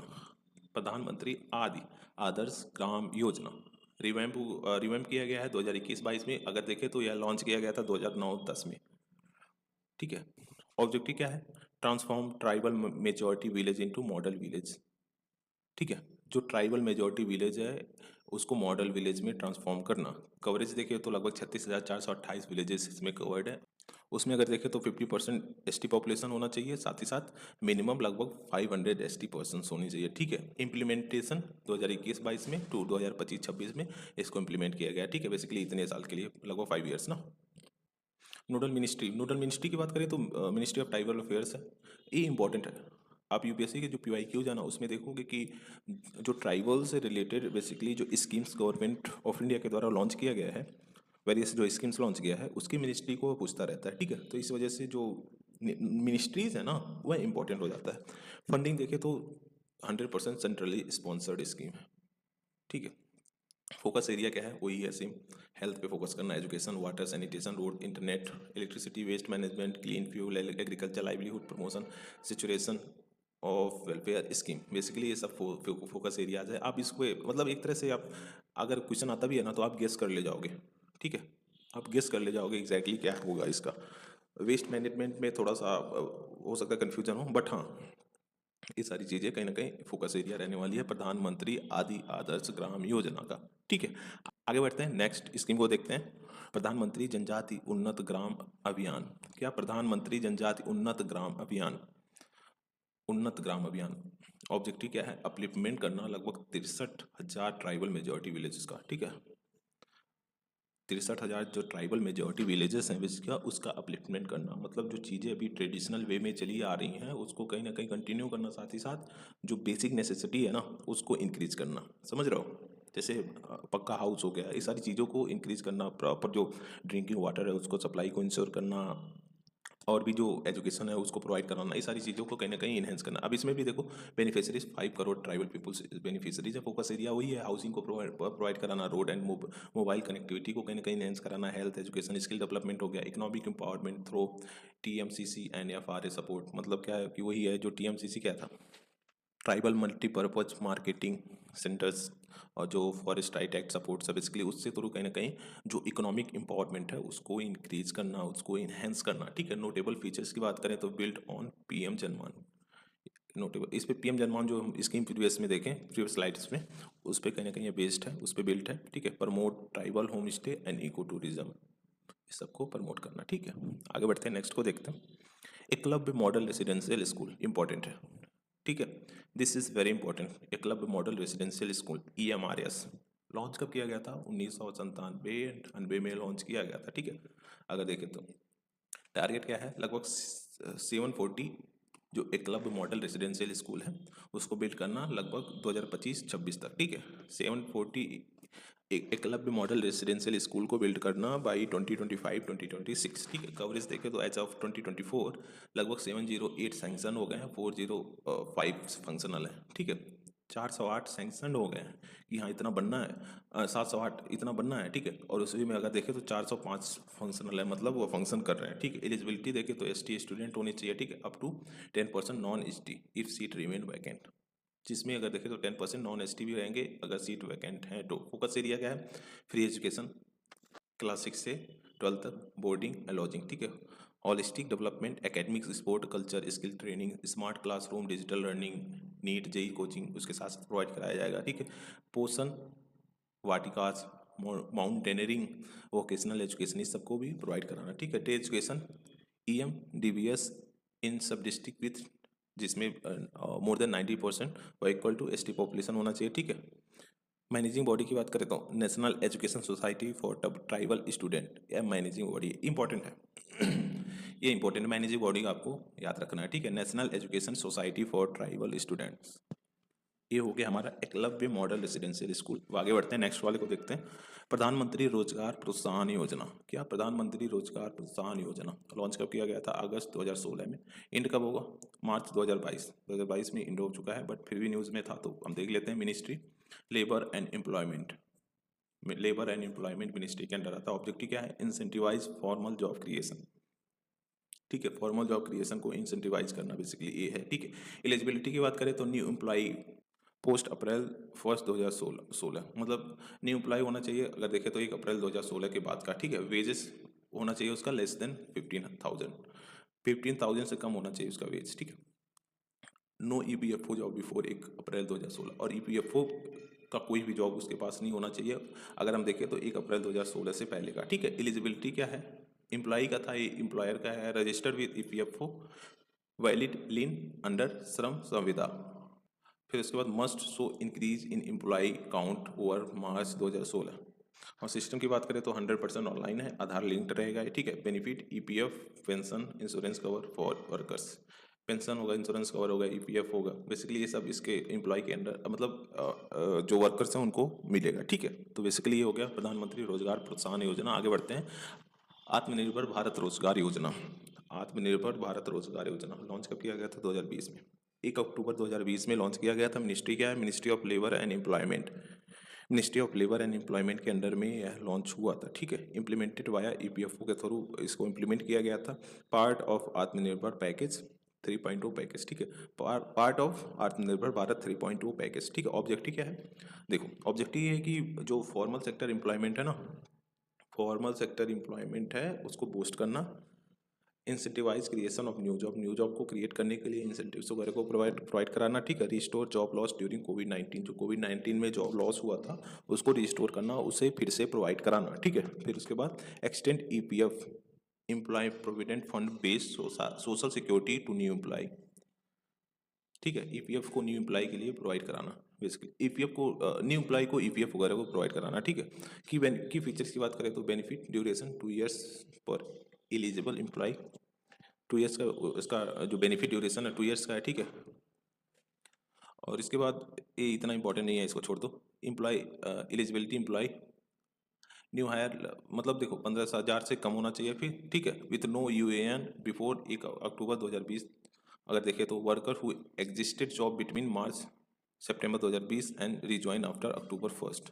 तो मतलब ये एम्प्लॉय की क्राइटेरिया है, इस्टेब्लिशमेंट की क्या criteria? Must be EPFO registered, must increase head count by minimum 2 employ if base is less than 50 है, minimum 5 employ if base is greater than 50 है, ठीक है। तो इतना है, बेस अगर लेस देन 50 है तो 2 एम्प्लॉय मिनिमम, और बेस अगर मोर देन 50 है तो 5 एम्प्लॉय, ठीक है, मिनिमम होने चाहिए। New EPFO establish October 2020-22 covered all the new hires. New EPFO जो इस्टेब्लिशमेंट है अक्टूबर 2020 से अगर हम मार्च 2022 तक देखें तो वो कवर करता है ऑल जो न्यू हायर्स, मतलब जो न्यू जॉब में आए हैं उनको सबको, ठीक है। तो बेसिकली आत्मनिर्भर भारत रोजगार योजना हो गया। आगे बढ़ते हैं, नेक्स्ट को देखते हैं। ई श्रम वन स्टॉप सॉल्यूशन, ई श्रम one stop solution original portal अगर देखें तो लॉन्च किया गया था अगस्त 26 2021 में। कब? अगस्त 26 2021 में लॉन्च किया गया था। Upgraded as one stop solution October 21 2024, October 21 को 2024 में अपग्रेड किया गया वन स्टॉप सॉल्यूशन, ठीक है। मिनिस्ट्री किसके अंडर में आता है? Ministry of labour and employment. Targeted group क्या है? अनऑर्गेनाइज्ड वर्कर्स, जो अनऑर्गेनाइज्ड वर्कर्स है मतलब वह टारगेटेड ग्रुप में आते हैं, बेसिकली उनको कहीं ना कहीं टारगेट किया गया। पर्पज क्या है? बिल्ड करना national database of unorganised workers, एक एक डाटाबेस को तैयार करना, हाँ, जो अनऑर्गेनाइज वर्कर्स हैं उनका, ठीक है, नेशनल लेवल पे अगर हम देखें तो। की फीचर्स की बात करें तो क्या है? Centralise platform for assessing social security and welfare scheme, एक सेंट्रलाइज प्लेटफॉर्म होगा for assessing social security and welfare schemes के बारे में, मतलब उसको असेस करेगा, ठीक है। Integrated scheme 12 plus central scheme mapped, कितना? 12 से ज़्यादा सेंट्रल स्कीम को मैप किया गया है अगर देखें तो अक्टूबर 2024 तक, ठीक है। मल्टीलिंगुअल सपोर्ट एडेड ऑन 7 जनवरी 2025 पाया भाषणी प्लेटफॉर्म, मतलब कोई भी अगर प्रॉब्लम्स आती है तो सपोर्ट्स वगैरह है उसके, मतलब वेरियस लैंग्वेज में सपोर्ट्स वगैरह को प्रोवाइड कराना, ठीक है, भाषणी प्लेटफॉर्म के तहत, भाषणी प्लेटफॉर्म के अंडर में, ठीक है। पोर्टल एक्सेसिबल इन कितने लैंग्वेजेस में है? 22 इंडियन लैंग्वेजेस में, ठीक है, 22 इंडियन लैंग्वेजेस में बेसिकली सपोर्ट को प्रोवाइड कराया जाएगा, ठीक है। तो ये हो गया बेसिकली। आगे बढ़ते हैं, नेक्स्ट को देखते हैं। PM street vendor Atmanirbhar Nidhi, PM Samman Nidhi scheme का नाम है, ठीक है। लॉन्च कब किया गया था? कोविड के बाद लॉन्च किया गया था 2020 में। जब कोविड आया था, जो स्ट्रीट वेंडर्स से बेसिकली जो रेड़े वाले लगाते नहीं है रोड के साइड में, उन वो सब जब काफ़ी ज़्यादा प्रॉब्लम्स को फेस करने लग गए थे, तो कहीं ना कहीं गवर्नमेंट के द्वारा लाया गया था, ठीक है। किसके अंडर में आता है? Ministry of housing and urban affairs के अंदर। इम्प्लीमेंटिंग एजेंसी क्या है? सिडबी, मतलब small industries development bank of India, small industries development bank of India, यह इम्प्लीमेंटिंग एजेंसी है। एक्सटेंड कर दिया गया था इसको दिसंबर 2024 तक, ठीक है। पार्ट किसका है? आत्मनिर्भर भारत अभियान का पार्ट है। एक ऑब्जेक्टिव की बात करें, देखो देखो ऑब्जेक्टिव इंपॉर्टेंट होता है। क्या है? प्रोवाइड कराना collateral free working capital loan to street vendors. Collateral free मतलब कुछ आपको गिरवी वगैरह नहीं रखना पड़ेगा, वर्किंग कैपिटल लोन को प्रोवाइड कराया जाएगा जो स्ट्रीट वेंडर्स हैं उनको, ठीक है। फिर उसके बाद क्या करना है? फिर उसके बाद क्या है? प्रमोट करना digital payment and formalisation, digital payment को बढ़ाना, फॉर्मलाइजेशन को प्रमोट करना, ठीक है। फिर उसके बाद जो इकोनॉमिक अपलिफ्टमेंट है, बेसिकली जो स्ट्रीट वेंडर पोस्ट कोविड के बाद वेरियस प्रॉब्लम्स को फेस कर रहे थे, उसको ख़त्म करके उनको उनके इकोनॉमिक अपलिफ्टमेंट को बढ़ाना, अनेबल करना, उनके इकोनॉमिक अपलिफ्टमेंट को अनेबल करना, ठीक है। तो बेसिकली ये उसका एम था, ऑब्जेक्टिव था। बेनिफिट 7% इंटरेस्ट सब्सिडी को प्रोवाइड किया जाएगा क्वार्टर। बेनिफिट की बात देखें तो 7% interest subsidy, quarterly direct benefit transfer on timely repayment, ठीक है। 7% इंटरेस्ट सब्सिडी को प्रोवाइड कराया जाएगा। डिजिटल ट्रांजैक्शन इंसेंटिव्स को कितना? Up to 100 per month cashback. अगर डिजिटल ट्रांजैक्शन किया जा रहा है तो उसमें 100 रुपये कैशबैक आ जाएंगे, ठीक है। नो प्री पेमेंट पेनाल्टी, कोई भी प्री पेमेंट पेनाल्टी वगैरह नहीं होगा, ठीक है। UPI linked credit card 2025 updated, लगभग 30,000 लिमिट, ठीक है। 30,000 लिमिट रखा गया। इसमें financial inclusion plus credit history building, ये सारी चीज़ें इसमें बेनिफिट कहीं ना कहीं। अरे यार, फाइनेंशियल इंक्लूजन को ऐसे ही प्रमोट कर रहा है, ये सारी चीज़ें, समझ रहे हो? तो बेसिकली ये था जो सम्मान निधि था। आगे बढ़ते हैं, नेक्स्ट को देखते हैं। अब यहाँ पे एलिजिबिलिटी भी कुछ दे रखा है, इसको देख लेते हैं। Vendors active in urban areas on और बिफोर 24 मार्च 2020, ठीक है। 24 मार्च 2020 से जो पहले से जो एक्टिव है अर्बन एरियाज में, पहला तो एक क्राइटेरिया हो गया। फिर उसके बाद क्या है? मस्ट हैव क्या? Certificate of vending and ID card by urban local bodies. जो सर्टिफिकेट है बेसिकली वेंडिंग का, आईडी कार्ड है, अर्बन लोकल बॉडीज के थ्रू जो इशू होता है वह उनके पास होना चाहिए। या फिर survey identified vendors, be a survey identified vendors होना चाहिए, ठीक है। या फिर have letter of recommendation by urban local bodies और टीवीसी, जो लेटर्स ऑफ बेसिकली रिकमेंडेशन होता है अर्बन लोकल बॉडीज़ के द्वारा, वह उनके पास होना चाहिए, ठीक है। फिर उसके बाद क्या है? Peri urban rural vendors vending within urban local bodies limit also eligible. Peri vendor urban rural vendors vending within urban local bodies limit also eligible. Basically क्या है? जो रूरल वेंडर्स वगैरह हैं उनके लिए भी एलिजिबल है, ठीक है। केवाईसी नीडेड, ऑब्वियसली कोई भी अगर आपके पास लोन वगैरह आ रहा है तो उसमें केवाईसी नीडेड होता है, ठीक है, मैंडेटरी होता है एक तरह से, जैसे आधार, पैन कार्ड, मनरेगा कार्ड, ईटीसी, ठीक है। ये सारी चीज़ें कहीं ना कहीं आपके पास होनी चाहिए, तभी आप इस जो स्कीम है उसका लाभ उठा सकते हो, समझ रहे हो? आगे बढ़ते हैं, नेक्स्ट को देखते हैं। अब हमारा आता है प्रधानमंत्री आवास योजना अर्बन 2.0, पीएम प्रधानमंत्री आवास योजना अर्बन 2.0। एम क्या है? एम है कि प्रोवाइड कराना housing to 1 crore urban poor and middle class families over 5 years. मतलब आने वाले 5 साल में 1 करोड़ जो urban poors and middle class families हैं उनको पक्का हाउस प्रोवाइड कराना, अफोर्डेबल हाउसिंग को कहीं ना कहीं प्रोवाइड कराना, ठीक है। टारगेट ग्रुप की बात करें, मतलब बेसिकली जिनको यह मिलना चाहिए, जो इसके लिए एलिजिबल हैं, उनमें है इकोनॉमिकली वीकर सेक्शन होना चाहिए, ठीक है। या तो लो इनकम ग्रुप में आना चाहिए या फिर मिडिल इनकम ग्रुप में आना चाहिए। मतलब क्या है कि हायर इनकम ग्रुप जो है, बेसिकली हायर इनकम ग्रुप है वो इसमें इंक्लूड नहीं है। Low income group and middle income group, इसमें कंफ्यूजन हो सकता है, मतलब यूपीएससी में इससे कंफ्यूजन हो सकता है, इसमें क्वेश्चन पुटअप कर सकता है ऐसे कि middle income groups basically are not included in this scheme, तो एक गलत होगा। मिडिल इनकम ग्रुप्स भी इंक्लूडेड है, लो इनकम ग्रुप्स में इंक्लूडेड है, और उसके साथ साथ जो इकोनॉमिकली वीकर सेक्शन है ना, वह भी इसमें इंक्लूड है, वह भी इस स्कीम का लाभ उठा सकते हैं। फीचर देखें तो क्या होता है, देखो सब्सिडी प्रोवाइड किया जाता है ऑन होम लोन्स। अगर आप होम लोन लेते हैं तो उस पर सब्सिडी प्रोवाइड कराया जाएगा। रेंटल हाउसिंग का सपोर्ट दिया जाएगा। Promotion of innovative and sustainable construction technologies, जो innovative and sustainable construction technologies होते हैं बेसिकली उसको प्रमोट करना। अर्बन अर्बन लिवेबिलिटी इन्हेंसमेंट, उसको कहीं ना कहीं बढ़ाना। ठीक है, तो बेसिकली ये था। आगे बढ़ते हैं, नेक्स्ट को देखते हैं। Digital India common service centre project, CSC, digital India common service centre project किसके अंडर लॉन्च किया गया है? डिजिटल इंडिया इनिशिएटिव के अंडर इसे लॉन्च किया गया है। ठीक है, मिनिस्ट्री क्या है? Ministry of electronics and information technology. देखो मिनिस्ट्री और किसके अंडर लॉन्च किया गया है, ये सारी चीज़ें इंपॉर्टेंट हो जाती हैं ना, समझ रहे हो? यूपीएससी में इसी सब पे क्वेश्चन पूछता है। तो किस मिनिस्ट्री के अंडर लॉन्च किया गया है? Ministry of electronics and information technology, ये आपको याद रखना है। ठीक है, एग्जीक्यूटिंग एजेंसी क्या है? CSC, मतलब common service centre e governance services India limited, executing authority. Objective क्या है बेसिकली? ब्रिज करना digital divide in rural areas.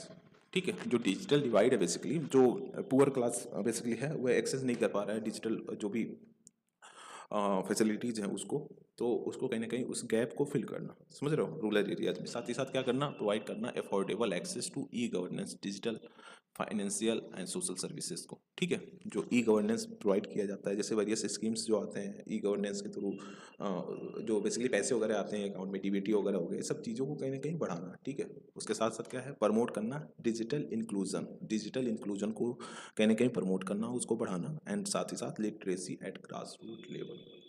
ठीक है, ग्रास रूट लेवल पे लिटरेसी को, डिजिटल लिटरेसी जो होता है ना, उसको बढ़ाना।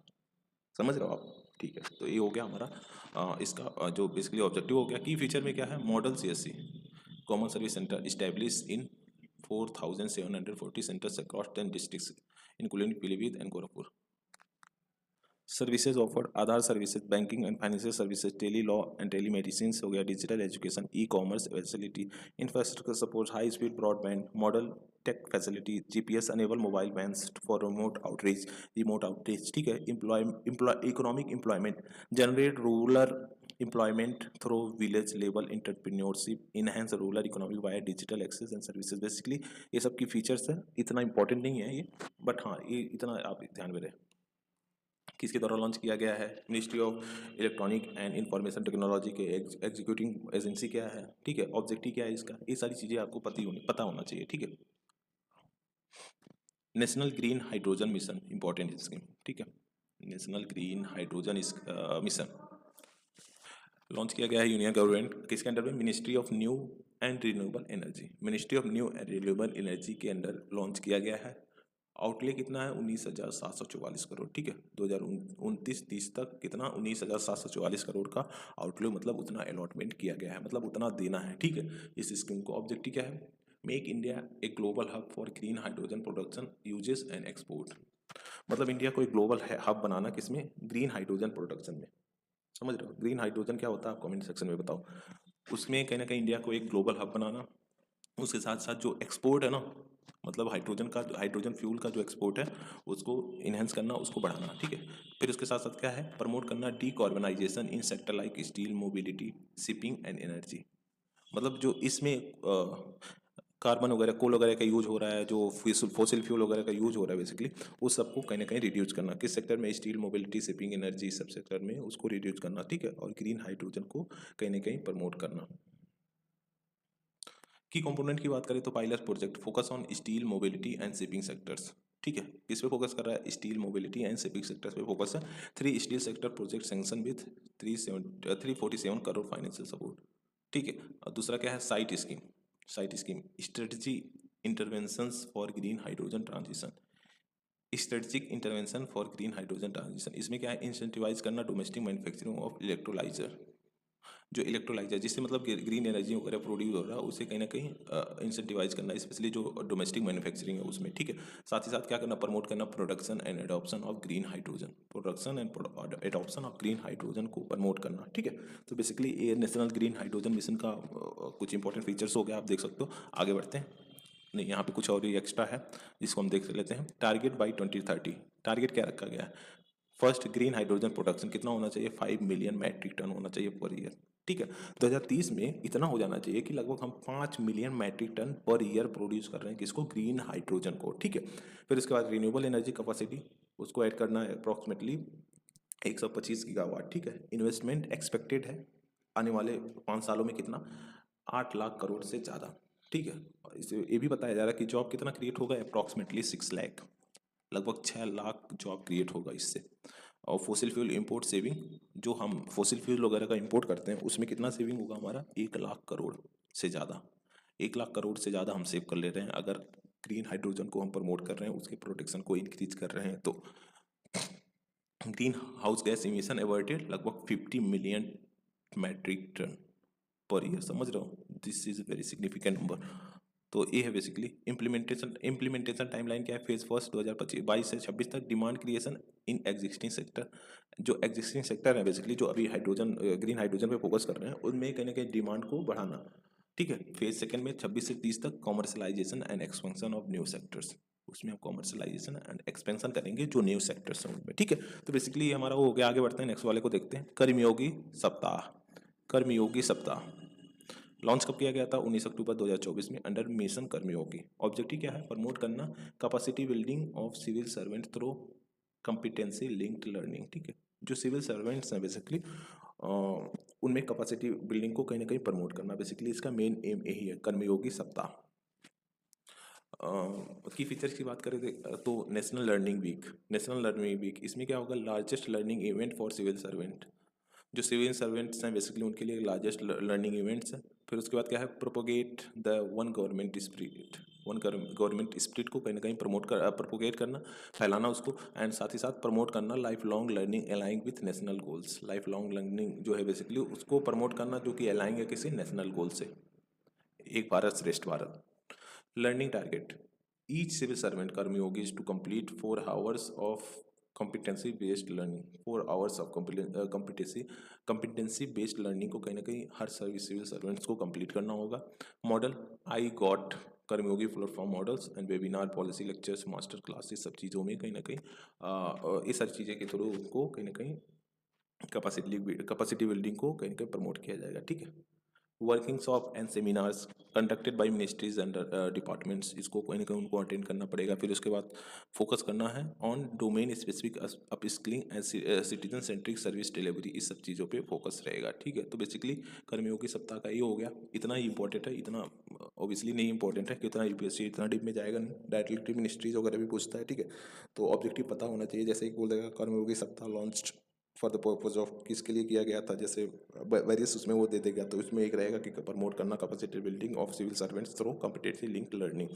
तो ये सारी चीज़ें हैं आपको ध्यान में रखना है, ठीक है। अब हमारा आता है भविष्य, सेंट्रलाइज्ड पेंशन प्रोसेसिंग सिस्टम। क्या, centralised pension processing system launch किसके द्वारा किया गया है, department of pension and pensioner welfare, ठीक है। Department of pension and pensioners welfare, ठीक है। पर्पज क्या है, एलिमिनेट करना delay, error, financial losses in pension processing, जो डिले हो रहा है बेसिकली जिनके अकाउंट में पेंशन आने चाहिए टाइमली नहीं आ रहा है, ठीक है। एरर्स आ जा रहे हैं कुछ कुछ कारण की वजह से जो है एरर्स आ रहे हैं, फिर उसके बाद फाइनेंशियल लॉसेज हो रहे हैं बेसिकली, उस सबको कहीं ना कहीं एलिमिनेट करना, उसको खत्म करना, ठीक है। उसके साथ साथ क्या करना, इंश्योर करना कि टाइमली एंड ट्रांसपेरेंट वे में पेंशन का डिस्बर्समेंट हो पाए, मतलब पेंशन जिस अकाउंट में जाना है टाइमली जाए और फिर एक ट्रांसपेरेंट वे में जाए, ठीक है। तो बेसिकली इसका पर्पज ये था कि फीचर्स की बात करें तो फीचर देखो क्या है, fully digitalise pension processing system, मतलब जो पेंशन प्रोसेसिंग सिस्टम है उसको फुल्ली डिजिटाइज करना, ठीक है, जिससे कि जो पेंशन है बेसिकली टाइमली पहुंच सके और ज़्यादा पेपर वर्क वगैरह ना हो, स्पेशली जो सेंट्रल गवर्नमेंट एम्प्लॉयज़ हैं उनके लिए, ठीक है। Integrated with 99 ministries and department के साथ इंटीग्रेशन हुआ है, उसके साथ साथ 1020 ऑफिस के साथ इसका हुआ इंटीग्रेशन, ठीक है। फिर उसके बाद 8320 ड्राइंग एंड डिस्बर्समेंट ऑफिसर्स के साथ कहीं ना कहीं इसको इंटीग्रेट किया गया है, ठीक है। अगर देखें तो 22 अगस्त 2024 इतना पेंशन पेमेंट ऑर्डर इशूड किया गया है, यह प्रमोट करता है ease of retirement, better tracking and efficient grievances होते हैं, बेसिकली जो प्रॉब्लम्स होते हैं उसका रेडिशनल मैकेनिज्म को कहीं ना कहीं यह प्रोवाइड कराता है। ठीक है, तो बेसिकली ये था भविष्य जो सेंट्रलाइज पेंशन प्रोसेसिंग सिस्टम था उसके बारे में। आगे बढ़ते हैं, नेक्स्ट को देखते हैं। नेक्स्ट हमारा आता है बहुनीर पोर्टल। बहुनीर पोर्टल किसके द्वारा लॉन्च किया गया है? जल शक्ति, मिनिस्ट्री ऑफ जल शक्ति के द्वारा इसे लॉन्च किया गया है by central ground water authority और जो एनआईसी है उसके द्वारा। ठीक है, ऑब्जेक्टिव क्या है? ऑब्जेक्टिव है कि रेगुलेट करना, मैनेज करना एंड मॉनिटर करना क्या? Ground water efficiently and transparently. ठीक है, रेगुलेट करना, मैनेज करना और फिर मॉनिटर करना ग्राउंड वाटर को इफिशिएंटली एंड ट्रांसपेरेंटली, मतलब इफिशिएंट वे में एंड ट्रांसपेरेंट वे में उसको मॉनिटर करना, मैनेज करना, रेगुलेट करना। ठीक है, की फीचर्स की बात करें तो देखो, PAN based single ID, PAN based single ID होगा जो सिंप्लीफाई करेगा stakeholder registration, NOC with QR code, enable करेगा traceable and verifiable approval, streamlined permits easy ground water withdraw process. ठीक है, centralise database, legal framework and policy access. ठीक है, ease of doing business, seamless faceless regulations. Basically इस सब चीज़ों को कहीं ना कहीं प्रमोट करेगा, बट हाँ इतना इंपॉर्टेंट नहीं है, आप बस इतना जानो। ठीक है, बहुनीर पोर्टल एग्जैक्टली है क्या, किसके द्वारा लॉन्च किया गया? ठीक, विजन पोर्टल, विकसित भारत इनिशिएटिव, विजन पोर्टल विकसित भारत इनिशिएटिव लॉन्च कब किया गया था? 2024 में, नवंबर 21 2024 21 नवंबर 2024 में इसे लॉन्च किया गया था। किसके under? Ministry of science and technology के द्वारा इसे लॉन्च किया गया था। ठीक है, ministry of science and technology. Objective, democratise startup skill innovation for under privileged children. Democratise करना स्टार्टअप स्किल्स एंड इनोवेशन जो अंडर प्रिविलेज चिल्ड्रंस हैं उनके लिए। ठीक है, बेसिकली इसका ये ऑब्जेक्टिव है। और अगर देखें तो ऑब्जेक्टिव हर कहीं ना कहीं ईयर पूछ लेता है किसी भी पर्टिकुलर स्कीम का, तो आपको ये याद रखना है। ठीक है, फीचर्स की बात करें तो mentorship for student in remote areas, remote areas में जो स्टूडेंट्स रह रहे हैं उनको मेंटरशिप प्रोवाइड कराना। उसके साथ साथ access to startup ecosystem across IT, agri and biotechs. जो स्टार्टअप इकोसिस्टम है basically IT, agriculture and biotech sectors में, वहाँ पे प्रोवाइड कराना। ठीक है, उसके साथ साथ क्या करना? सपोर्ट करना विजन इंडिया 2047 का गोल, इनोवेशन एंड इंक्लूसिविटी। बेसिकली एक डेवलप्ड कंट्री बनने का एम है ना हमारा कि 2047 तक हमारा एक गोल है कि हम एक डेवलप्ड कंट्री बन सकें, समझ रहे हो? तो बेसिकली उसको कहीं ना कहीं सपोर्ट करना। तो बेसिकली ये था विजन पोर्टल के बारे में, काफ़ी छोटा सा था। आगे बढ़ते हैं, bio right scheme. Bio right scheme किसके अंडर है? Ministry of science and technology. ठीक है, एम क्या है? प्रमोट करना bio entrepreneurship, sustainable bio manufacturing and research and development. Bio entrepreneurship को प्रमोट करना, सस्टेनेबल बायो मैन्युफैक्चरिंग को प्रमोट करना, साथ ही साथ रिसर्च एंड डेवलपमेंट को प्रमोट करना। ठीक है, कंपोनेंट्स क्या क्या है? Research and development, focus on synthetic biology and bio engineering, synthetic biology, bio engineering पे फोकस करना। फिर उसके साथ साथ क्या है? Industrial and entrepreneurship development, funding and incubation. Third क्या है? Bio manufacturing and bio foundry, bio manufacturing and bio foundry किसके लिए? For health care, agriculture, climate support, industry, academic collaboration. Target क्या है? Contribution to 300 billion bio economy by 2030, मतलब 2030 तक इतना है कि लगभग 300 बिलियन डॉलर का कहीं ना कहीं ओहो। ठीक है, यहाँ से जनरेट हो। तो ये हमारा हो गया बायो राइट स्कीम के बारे में। आगे बढ़ते हैं, नेक्स्ट वाला देखते हैं। नेक्स्ट आता है हमारा बीमा सुगम। क्या? बीमा सुगम, इसका क्या है? मिनिस्ट्री ऑफ फाइनेंस के द्वारा इसे लॉन्च किया गया था, डेवलप्ड बाई IRDAI। इसका मतलब क्या है? Insurance regulatory and development authority of India. Insurance regulatory and development authority of India के द्वारा इसे डेवलप किया गया है। ठीक है, ऑब्जेक्टिव क्या है? All in one digital insurance market place, all in one digital insurance market place. Basically क्या है? जितने भी इंश्योरेंस से रिलेटेड एक्टिविटीज़ हो रही हैं, हाँ, उसको एक डिजिटल मतलब एक प्लेटफॉर्म पे लाके वो करना। ठीक है, फीचर क्या है? By, renew, claim, life, death, life, health, property insurance. By करना, रिन्यू करना या क्लेम करना, क्या? लाइफ, हेल्थ एंड प्रॉपर्टी जो इंश्योरेंसेज होते हैं उसको। ठीक है, यूनिफाइड प्लेटफॉर्म, एक यूनिफाइड प्लेटफॉर्म को कहीं ना कहीं प्रोवाइड कराता है जो कि सीमलेस होता है, डिजिटल है, पेपरलेस ऑपरेशंस को परफॉर्म करता है। Bima Vahaks, women led rural outreach intermediaries. Bima Vahak women led एक रूरल आउटरीच इंटरमीडियरी है। Basically insures inclusivity, transparency and efficiency को कहीं ना कहीं ये इंश्योर करता है। मतलब वो सबको इंक्लूसिविटी जो ट्रांसपेरेंसी होती है इसमें, किसमें? जो इंश्योरेंस में होता है ट्रांसपेरेंसी, उसकी जो इफिशिएंसी वगैरह होती है उसको कहीं ना कहीं इंश्योर करता है, उसको इनहेंस करता है। ठीक है, तो बीमा सुगम ये था। आगे बढ़ते हैं। प्रधानमंत्री मुद्रा योजना, इसके बारे में तो सबको पता होगा। प्रधानमंत्री मुद्रा योजना 2015 में लॉन्च किया गया था, 8 अप्रैल 2015 को। ठीक है, किसके अंदर? Ministry of finance. ठीक है, ऑब्जेक्टिव प्रमोट करना self employment via collateral free loans, या कोलेटरल फ्री लोन्स को प्रोवाइड कराता है जिससे कि जो सेल्फ एम्प्लॉयमेंट है ना बेसिकली उसको इनहेंस किया जा सके, उसको बढ़ाया जा सके। ठीक है, यहाँ पे वेरियस कैटेगरीज हैं लोन की, जैसे शिशु हो गया अप टू 50,000। अगर आप अप टू 50,000 लोन को लेते हो तो उसे शिशु की कैटेगरी में रखा जाएगा। किशोर का क्या है 50 के से 5 लाख, मतलब 50,000 से 5 लाख तक है। ठीक है, वहीं तरुण का क्या है 5 लाख से 10 लाख तक। तरुण प्लस का क्या है 10 लाख से 20 लाख। न्यू अक्टूबर 2024 में इसे ऐड किया गया था। ये इंपॉर्टेंट है, देखो दिस इज वेरी इंपॉर्टेंट, क्योंकि इसे ऐड किया गया न्यूज़ में था, इस वजह से हमने लाया ये। तरुण का क्या है 10 लाख से 20 लाख। ठीक है, न्यू ये अक्टूबर 2024 में ऐड किया गया। अब अगर पूछा कितनी कैटेगरीज में दिया जाता है तो अब 4 कैटेगरीज में हो गया, शिशु, किशोर, तरुण, तरुण प्लस। ठीक है, फीचर क्या है? Loan via bank, NBFCs, MFIs. ठीक है, मुद्रा कार्ड को कहीं ना कहीं से दिया जाएगा। रुपए का debit for working capital, and Mudra Mitra app information and guidance for entrepreneurship उसको प्रोवाइड कराएगा। ठीक है, तो बेसिकली प्रधानमंत्री मुद्रा योजना का ये था। आगे बढ़ते हैं। पीएम जनधन योजना, ये भी इंपॉर्टेंट है, इसके बारे में भी बहुतों को पता होगा। ठीक है, लॉन्च किया गया था अगस्त 2014 में ही, 28 अगस्त 2024 में इसको लॉन्च किया गया था। स्लोगन क्या है? मेरा खाता भाग्य विधाता, मेरा खाता भाग्य विधाता। ऑब्जेक्टिव क्या है? Universal access of banking, credit, insurance, pension.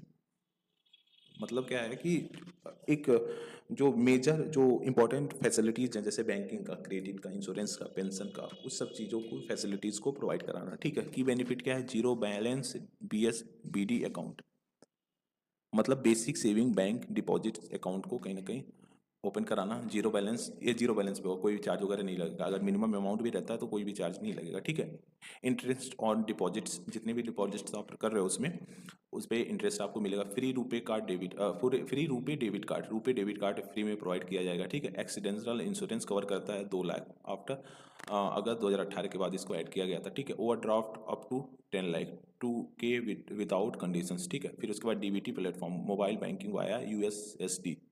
ठीक है, मतलब DBT हो गया, direct benefit transfer platform. Access to other schemes like PMJJPY, PMSBY, APY, ये सब स्कीम का एक्सेस कहीं ना कहीं मिलता है। ठीक है, तो बेसिकली PM जनधन योजना का ये हो गया। आगे बढ़ते हैं। Retired sport person employment training programme, reset programme. ठीक है, किस कब लॉन्च किया गया था? 29 अगस्त, नेशनल स्पोर्ट डे पे इसे लॉन्च किया गया था। ठीक है, एम क्या है? Skill development and employment for retired athletes, specially जिनका एज 20 से 50 साल है। ठीक है, उनमें स्किल डेवलपमेंट को प्रमोट करना, एम्प्लॉयमेंट को प्रोवाइड कराना, ये सब चीज़ों का, इस सब कुछ चीज़ों को करना, यही इसका एम है। ठीक है, एलिजिबिलिटी क्या है? नेशनल इंटरनेशनल अचीवर्स, जो नेशनल लेवल पे और जो इंटरनेशनल लेवल पे अचीवर्स हैं उनके लिए बेसिकली स्कीम लाया गया है। ठीक है, फीचर क्या है? Courses in hybrid mode in lane पे, internship and placement support, apply via dedicated portal. एक डेडिकेटेड पोर्टल इसके लिए रहेगा जिसके थ्रू आप अप्लाई कर सकते हो। मतलब जो भी sport person national and international category में आते हैं बेसिकली, जिन्होंने नेशनल लेवल पे गेम्स खेला है, इंटरनेशनल लेवल पे गेम्स खेला है, हाँ, वह एक डेडिकेटेड पोर्टल सेटअप किया जाएगा बेसिकली, उसके थ्रू वह इसके लिए अप्लाई कर सकते हैं। ठीक है, गोल क्या है? Use veteran experience to monitor young talents.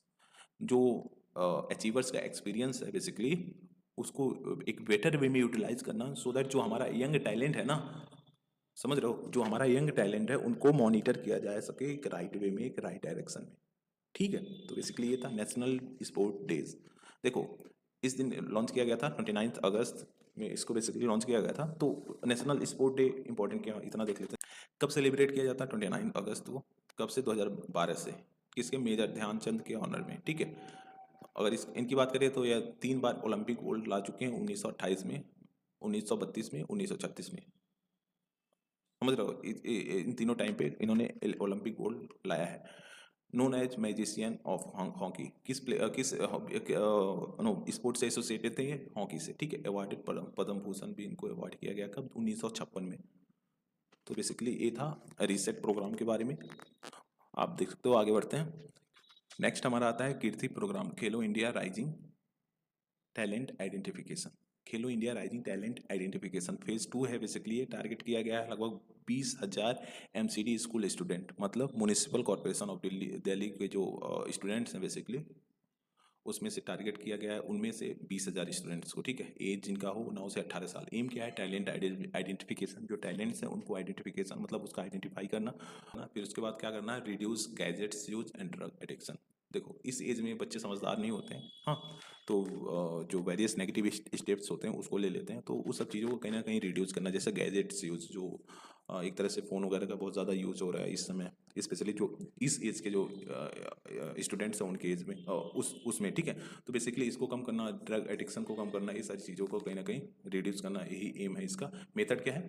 AI and IT based talent analytics, AI and IT based talent को एनालाइज करना, ठीक है। फिर उसके बाद 20 lakh assessment plan via talent assessment centres. 20 lakh assessment plant किसके तहत? टैलेंट असेसमेंट सेंटर के तहत, ठीक है। तो बेसिकली ये था फेज फर्स्ट में लगभग 50,000 स्टूडेंट असेस्ड इन 10 स्पोर्ट्स में, जैसे एथलेटिक हो गया, फिर उसका बॉक्सिंग हो गया, हॉकी हो गया। गोल क्या है? देखो सेटुरेट करना every blocks in India with access to sport talent scouting, basically ये इसका गोल है, ठीक है। तो कीर्ति प्रोग्राम के बारे में इतना ही, आगे बढ़ते हैं, नेक्स्ट को देखते हैं। Great scheme, grant for research and entrepreneurship across aspiring innovation in technical textile, ठीक है। ग्रेट स्कीम लॉन्च किया गया है मिनिस्ट्री ऑफ टेक्सटाइल के द्वारा, ठीक है। पार्ट क्या है? Part of national technical textile mission, जो नेशनल टेक्निकल टेक्सटाइल मिशन है बेसिकली उसका एक पार्ट है। एंड ऑब्जेक्टिव की बात करें तो प्रमोट करता है innovation and entrepreneurship in technical textile, ठीक है, ठीक है। मतलब इनोवेशन एंड इंटरप्रेन्योरशिप जो है ना बेसिकली टेक्निकल टेक्सटाइल में, उसको कहीं ना कहीं प्रमोट करता है। टेक्निकल टेक्सटाइल होता क्या है? देखो देखो अगर टेक्निकल टेक्सटाइल की बात करें तो they are basically a fabric design and manufacturing for their specific functional properties, ठीक है। उसके लिए बेसिकली इसको डिजाइन किया जाता है, फिर मैन्युफैक्चरिंग किया जाता है। एग्जांपल के तौर पे देख लेते हैं, अगर इसके यूज के पर्सपेक्टिव से देखें तो इसे ऑटोमोटिव्स में यूज किया जाता है, मेडिकल में यूज किया जाता है, कंस्ट्रक्शन में यूज किया जाता है, उसके साथ साथ इंडस्ट्रियल सेटिंग्स वगैरह में काफ़ी सिग्निफिकेंट लेवल पे इसका यूज किया जाता है। हालांकि अभी तो प्रेजेंट टाइम में सिग्निफिकेंट लेवल पे यूज नहीं किया जा रहा है, इसी वजह से कहीं ना कहीं इस स्कीम को लाया गया है ताकि उसके यूज को बढ़ाया जा सके, ठीक है। सपोर्ट प्रोवाइड किया जाएगा, grant in need up to 50 lakh, duration 18 month के लिए, ठीक है। टारगेट ग्रुप क्या है? Startup working on innovative products technology in technical textile, ठीक है। जो स्टार्टअप्स बेसिकली टेक्निकल टेक्सटाइल में वर्क कर रहे हैं बेसिकली वो उस फील्ड में हैं, उनको कहीं ना कहीं सपोर्ट को प्रोवाइड कराना, ग्रांट इन एड को प्रोवाइड कराना अप टू 50 लाख, और वही एक टारगेट ग्रुप्स है बेसिकली, ठीक है। इसमें एम क्या है? Make India a global hub for technical textile innovation, India को एक ग्लोबल हब बनाना किसके लिए? टेक्निकल टेक्सटाइल इनोवेशन के लिए, ठीक है। अब हमारा आता है national mission for manuscript. National mission for manuscript launch कब किया गया था? 2003 में, ठीक है। ऑब्जेक्टिव क्या है? Document conserve digitised India manuscript heritage, जो हमारा मनुस्क्रिप्ट बेसिकली हेरिटेज है ना, उसको डॉक्यूमेंट में करना, कन्वर्स करना, बेसिकली कंजर्व करना और डिजिटाइज करना बेसिकली, ठीक है।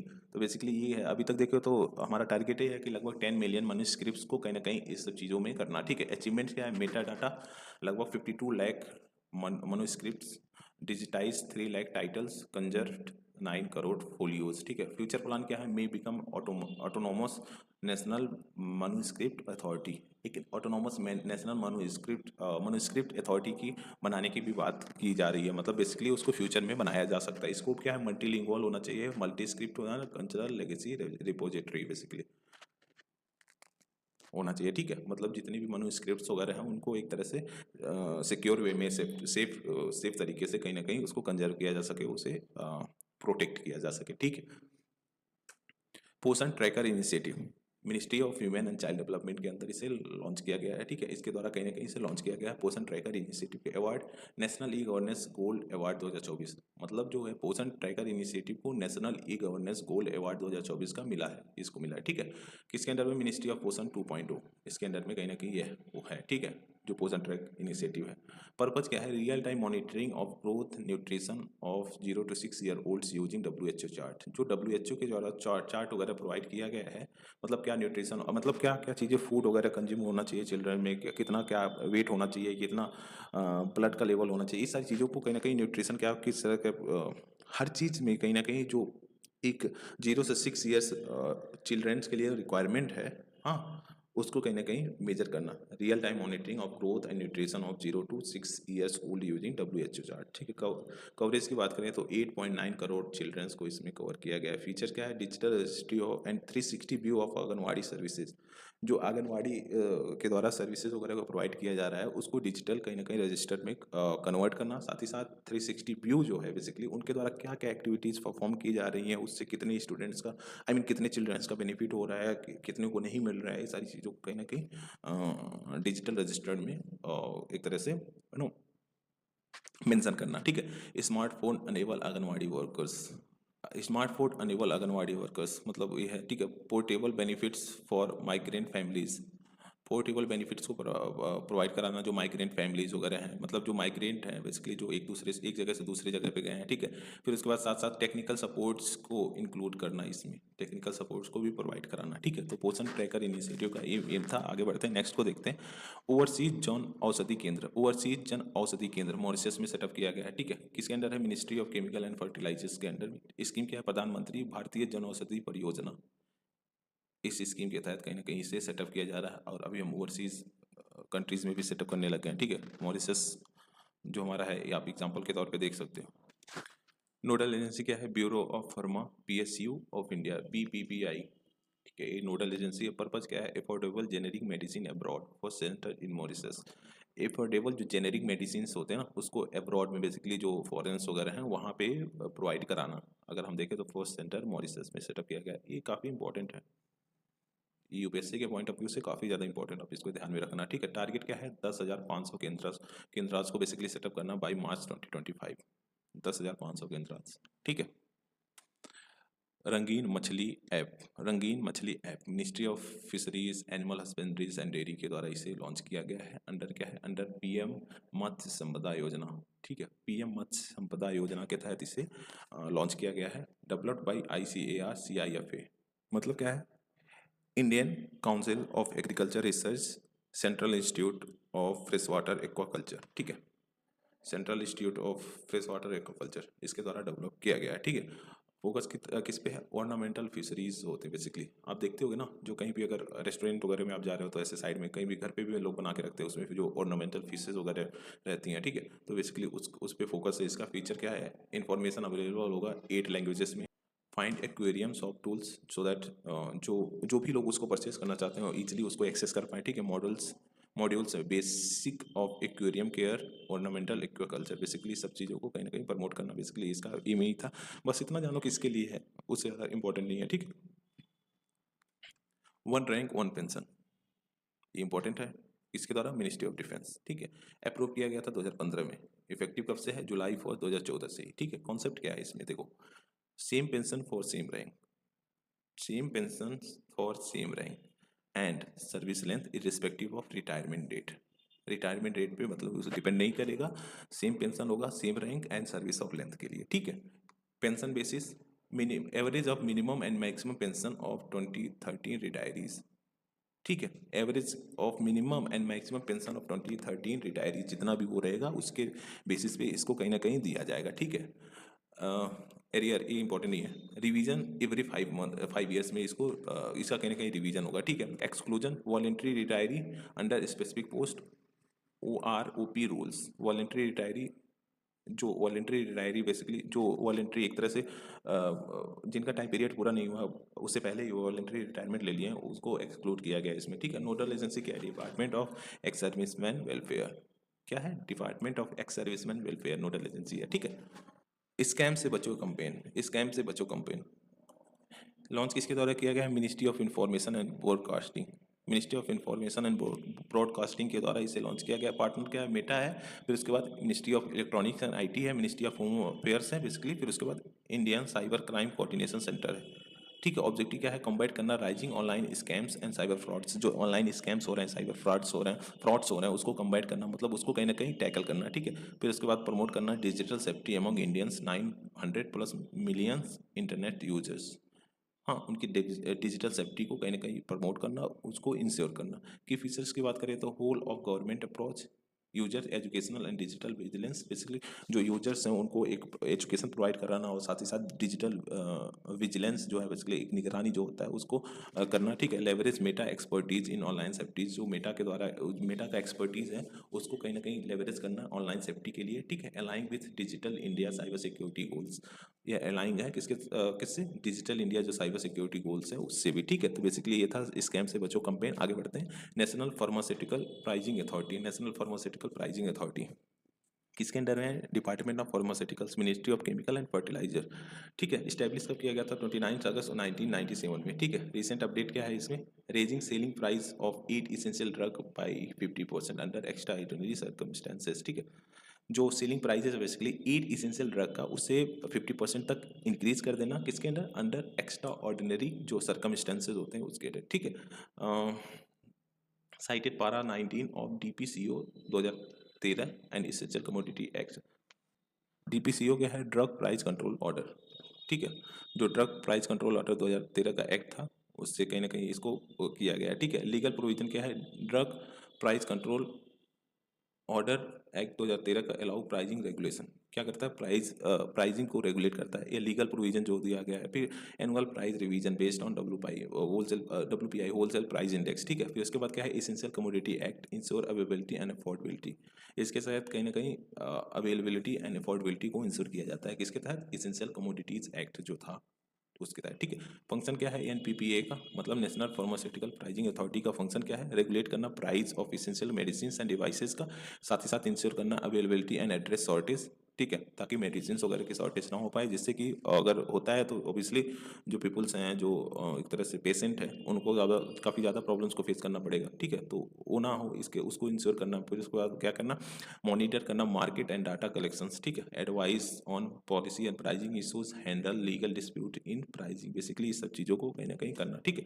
ई डिस्प्यूट रेजोल्यूशन स्कीम, क्या, e dispute resolution scheme 2022 CBDT, central board of direct taxes के द्वारा कहीं ना कहीं से लॉन्च किया गया है, ठीक है। ऑब्जेक्टिव क्या है, resolve all small tax disputes electronically and reduce litigation, ठीक है।